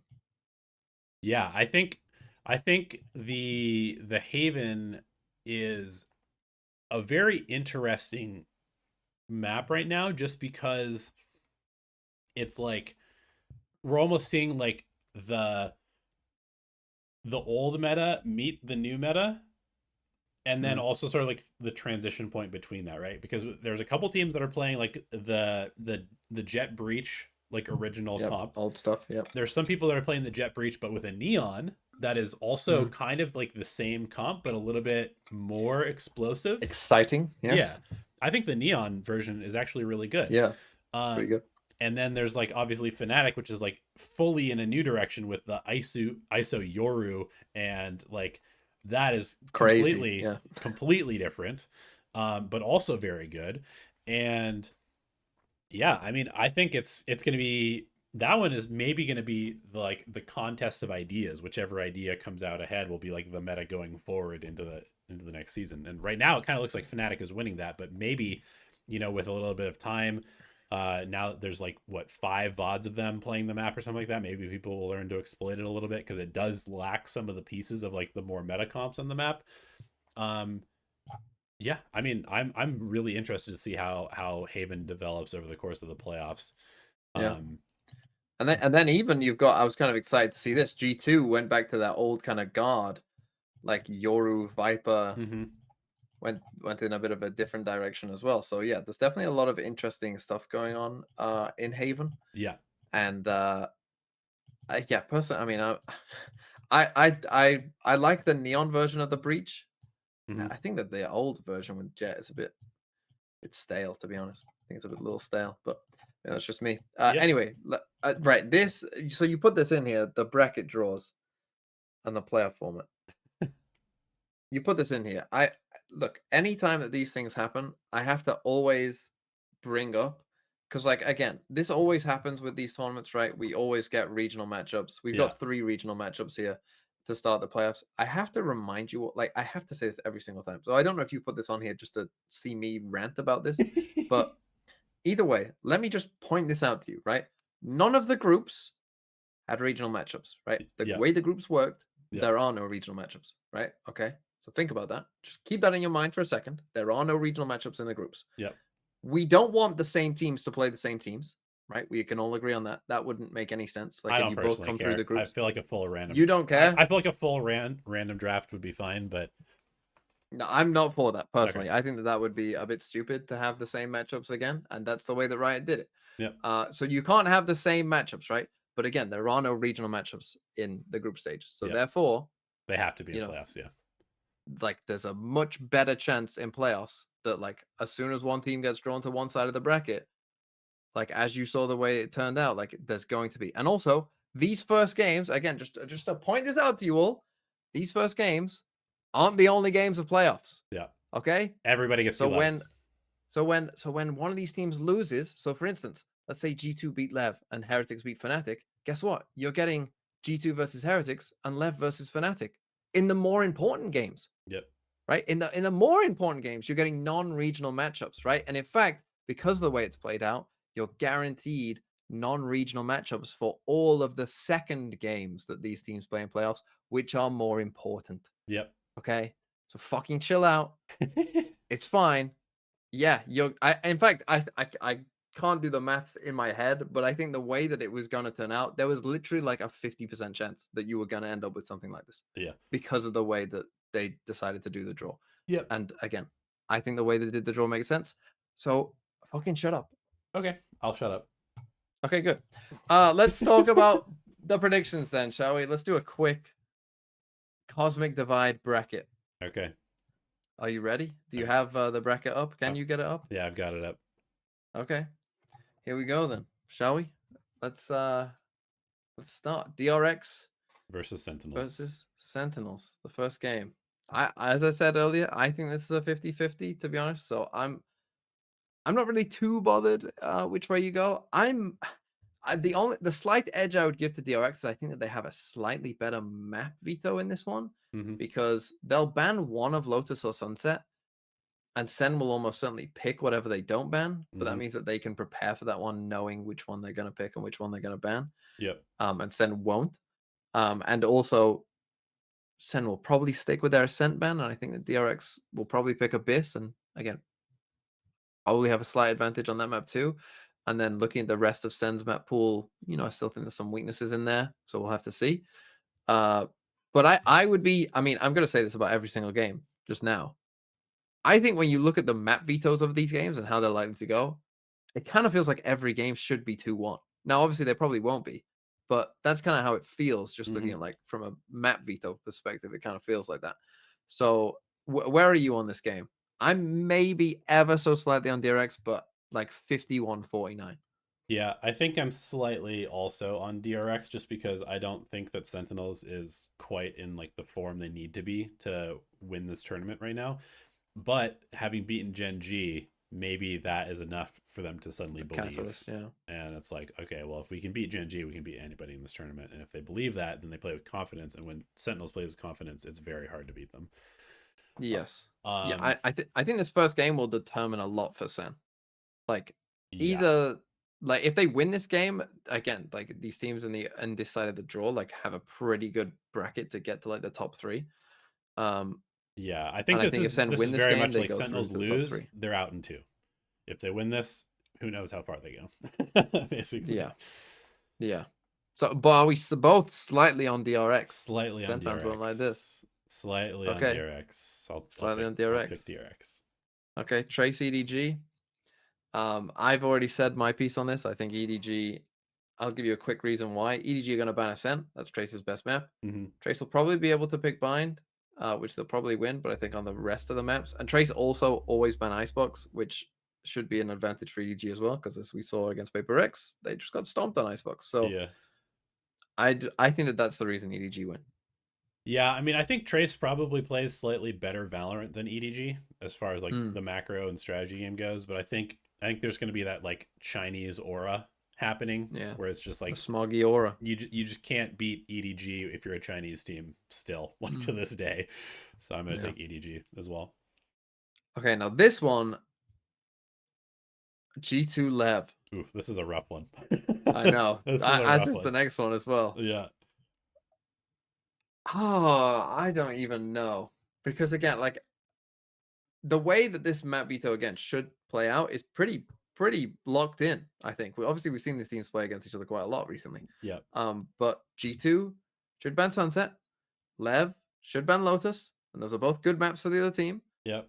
And then G2 should pick Bind, and Lev should pick Icebox, Yep. and they both should win that map Yep. for their map pick. And then map 3 will be interesting to see what it is. Yep. I wouldn't be shocked if it's Ascent, honestly, If because it's Ascent, Lev wins. you think with the deadlock, I think they might change from the deadlock Oof. though and win. If they just go back to regular comp, then yeah. Yeah, that's the thing. That's why it's so Yeah. interesting, isn't it? Yeah, I Um, could see both of these teams winning this for sure. yes. I think I'm slightly leaning towards Lev, Ooh, I okay. think just slightly because I feel like for G2, if it was G2 against basically any other team in this tournament other than maybe Fnatic, I would pick G2. But I think the Mm, regional knowledge, I think favors maybe left. helps Lev a little bit Mm, because Lev is one of those teams that like they have to kind of get the momentum if they feel a little bit maybe uncomfortable, they struggle a little bit more, but it's like this is about as comfortable an opponent as you're going to get that you already know you can beat. So yeah. Look, it's I think so again, this is matchup a coin based. flip. It's This is so a coin matchup flip. based. If you think slightly left, let's go left. Should we flip a coin? I can flip a coin. If you want, I'm saying I'm a coin flipper here. So if you want to go left, Okay. then I think we go left. But if you want to flip a coin, we can flip a coin. I think I'll slightly go Lev. Okay. Speaking of coins, Heretics Fanatic. Now, Oh, in my opinion, and I think I'm going to mention this in my Pick'ems video, I think that this game comes down to what Heretics ban. uh Because if Heretics ban Ascent, which is the kind of their permaban, they lose. Mm. If they ban Haven, I think they might win. And they should ban Haven because there's no fucking way Fnatic pick Acend. There is 0% chance. If you just stick, and you know that they'll play Lotus as well. Yeah. Like if you ban Haven, they will pick Lotus. And Heretics aren't that bad at Lotus now that they're playing the meta comp. So I think it comes to, but if they ban Acend, it's fucking over. They have no chance. Because they're just like Fnatic have then just got a free ban basically. They Yeah. want to ban Acend as well. Yeah. So And that's the yeah. reason I'm picking Fnatic in this, because I think the map pool Okay. favors Fnatic. I think Fnatic is a Okay. better map pool than Heretics right now. Okay, that's fine.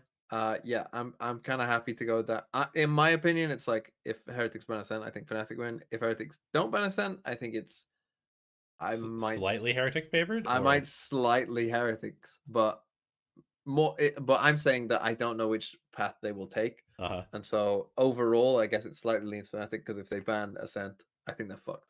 Yeah. All right, let's go Fnatic. Okay, that gives us what? Shall we do the lowest first? Sure. So what we got? Sen versus Trace. Yep. Now, those of you who are deep TMV fans will know in my pick'ems what happened in this game, but that doesn't mean that I truly believe it. Oh, so are we on your bracket right now? Not quite. No. Okay. This is, I think, the only game that's the same. Okay. We've changed a lot, but in my head, Sen win. Okay. In my heart, Trace. Yeah. in my heart, because I just didn't want Trace to be the like. I know that everyone's gonna pick Trace to go out in 2 probably, so I was just like, I don't want to do that. Yeah. But we can, like, if you want to do that, you can. Okay, so here's the deal. This is the exact bracket that I have based off of the system.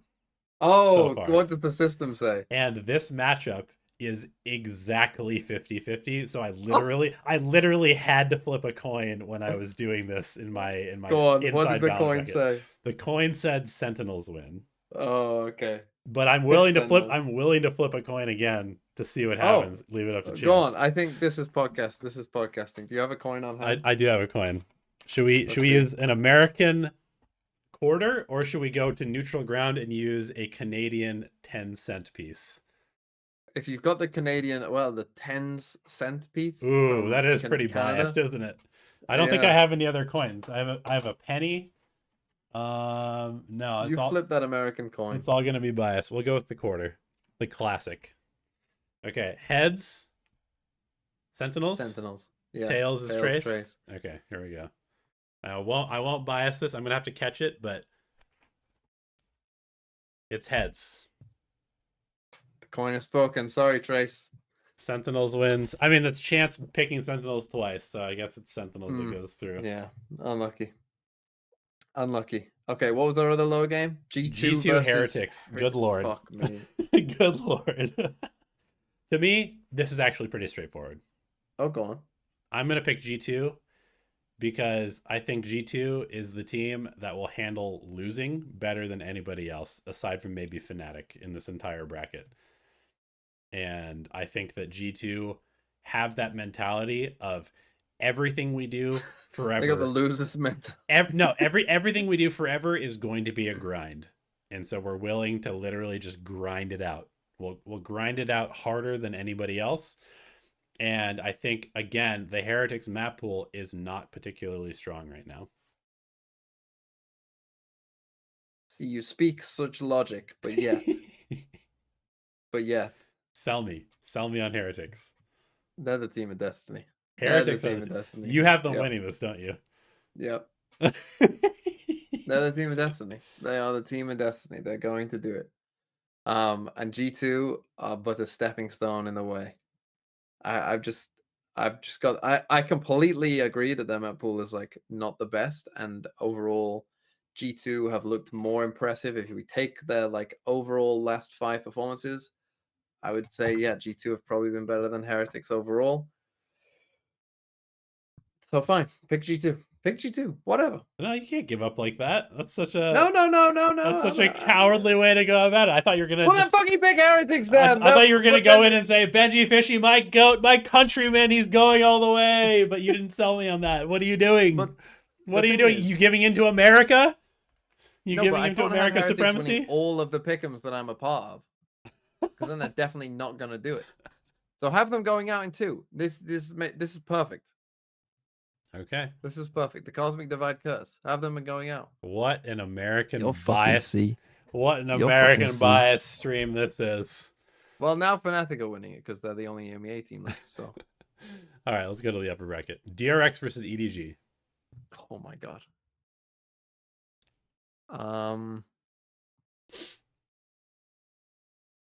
Man, I think that the pressure of this game will make it chaotic, and I think that favors EDG. Okay. Yeah, I have no idea. I'm gonna be honest. I have no idea in this one. Part of me thinks that if EDG gets a win under their belt, they're gonna be rolling. Yes. And I don't feel quite the same about DRX, although that doesn't seem to make any logical sense. The map vetoes should favor DRX. Yeah. But I'm willing to go EDG or DRX, whichever one.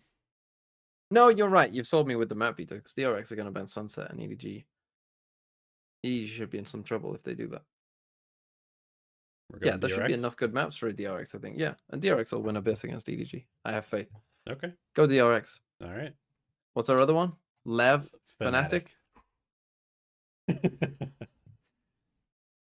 Oh, Lev will ban Lotus, but they'll lose Haven. Oh, but Fnatic will ban Icebox.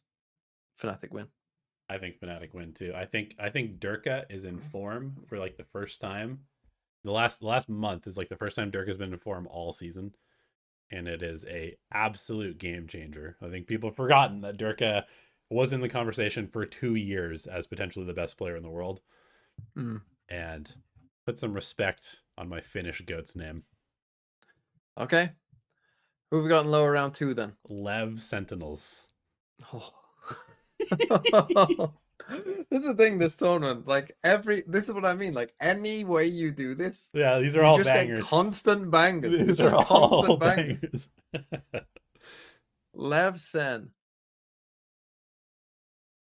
I mean, see, this is the thing. I feel like if Sen have gotten to this point, they're winning this, I right? think Lev would. No. I think Lev would win. I think this is what I'm saying about if Sen win this first game against DRX, I think they're gonna go pretty deep. Gotcha. But I think if they only just beat Trace, I think Lev. Oh, but then again, I don't know. The question is, does Ospas drop more than 47 kills on Lotus against Sentinels? Oh man, I don't know. But again, like Lev would ban Lotus, and I feel like that's a big problem for Sen. I think that's a big problem. For Sen. I think the fact that Lev have Ascent and Icebox over Sentinels makes them really hard for Sentinels to beat. Yeah, and I think if they ban Lotus, like Sen are in a lot of trouble. Because like they can't even like Sunset is normally like another map that you think like Sen are pretty decent at, but that's like one of Lev's best maps too. Yeah. So I don't do they have a good pick? They might be like Bind, but like that's a map that they're okay at, but it's not like they're amazing at. Yeah. Yeah, I think Lev. Okay, I'm fine with that. And then what's the other one? EDG G2. That's a G2 slam. I think that's a G2 slam also.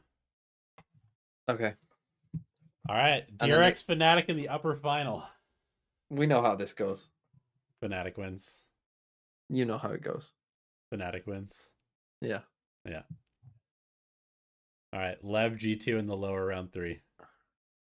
Another Lev G2. Oh boy. God.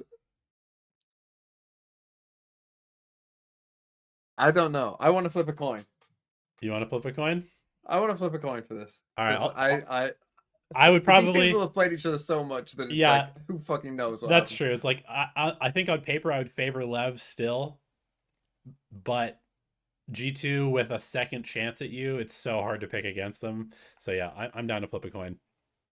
So we're saying heads, Heads G2. G2, okay. Heads G2, tails is Lev. All right, flipping it now. It's tails. Leviathan. Lev goes through. Lev win. And sorry, DRX, but there's no fucking way DRX. No. I'm making a grand final. Nope.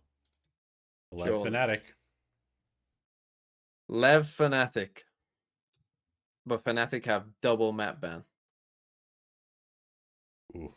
They take out so they can ban Icebox and Acend. Yeah. And you have to play Bind, Abyss. And they've already beaten them. Haven. In a BO3 at this point. But often it does, yeah, but often this goes the other way that you think. Like, this is the thing. Theoretically, these games go, one way, but then actually when you get into it, the normal team, the team with double map ban often doesn't do as good as you expect, and it kind of becomes like its own weird thing, doesn't it? And in a BO5, we have 2 literal world champions who have won champions before on one team, and a team that is desperate to win champions. Well, who do you think would win? I think Fnatic with the map veto would win. I think logically Fnatic with the map veto would win, but I also am just so worried about Fnatic under pressure in these games. Like, actual champions. How many times have we seen, like, the Boaster overheat calling? No, Chronicle goes crazy in this game. Chronicle goes crazy? I mean, I'm okay picking either one of them, honestly. I think Chronicle goes crazy. Yeah? Okay. I'll give Fnatic the win. Yeah. I'll give Fnatic the win. Okay. Nice pick 'em. This was, I think, exactly how the system predicted it, except Lev except Lev wins. Oh, okay. That's interesting, because on my, like, I have my little spreadsheet with this is interesting how we think, because on my, like, spreadsheet with the map, like, how good, like, my rating of each of everyone's maps, Lev and Fnatic would be the highest, or they were coming into the tournament at least. Yeah. They were the highest. So interesting that we slid the grid, and I think like Fnatic had a 0.08 advantage over Lev or something. It was like very close, so it wasn't crazy. But yeah, interesting. Cool. Interesting. I'm excited. I mean, this is gonna be so good. Like, it starts in 2 You can't spoil yourself for these games now. You have to just watch. I know. I need to just. But how do I get to the VOD without spoiling myself? Is the question. Because, like, how do I get to the map? I guess I just go on YouTube and just find. You just search it. You just don't go to VLR. Go on my channel. Don't go to VLR. Don't go to RIB or whatever. Yeah, don't go on Reddit. Yeah. Yeah. Okay. I think it's probably fair. I mean, realistically, I'm probably gonna stay up and watch at least the last 3 matches. Yeah. Yeah, you got it. Yeah. You got it. Okay. Any final thoughts? Any final thoughts, TMV? My only final thoughts is that just like doing that just makes me think, like, it makes me so excited. Just doing that prediction in the bracket, just like, and knowing that you could do it in so many different ways, and pretty much no matter how you do it, you end up with crazy good games. Yeah. Yeah. Like, I'm just excited. I mean, I'll just say this. For all the problems that we've had with, like, the VCT system and everybody flaming, formats and, like, these teams don't deserve to be here, this region has too many slots, like, Valorant as an esport has, like, persisted and just, like, consistently gotten better. People are talking about tier 2 having no legs. Collegiate is trash, but more collegiate teams keep coming into challengers. Challengers keeps finding us gems like Narrate and whoever else. The tournaments are just getting better. Every region is reaching parity. I mean, as long as Riot doesn't massively fuck this game up, like, this esport is going to be so good for the foreseeable future. So have some fucking optimism, guys. We're in a good place right now. Yeah, like I mean, the way it's turned out, like a Chinese team will finish at least fifth, sixth, which is the joint highest that they will have ever finished in a tournament. Yeah. Like, and that's the bare minimum Yeah. that they have to because they play each other. So, like, we're getting close to that. And I think in general, like looking at the Chinese teams at this tournament, you see like, oh, they aren't that far away. Yeah. You know, like it is getting closer and closer. And who knows what will happen here. I Yep. hope Trace win it because that would be just the funniest thing that's ever happened. It would be great. It would be great. All right. We'll see you next episode after Champs is over. Peace.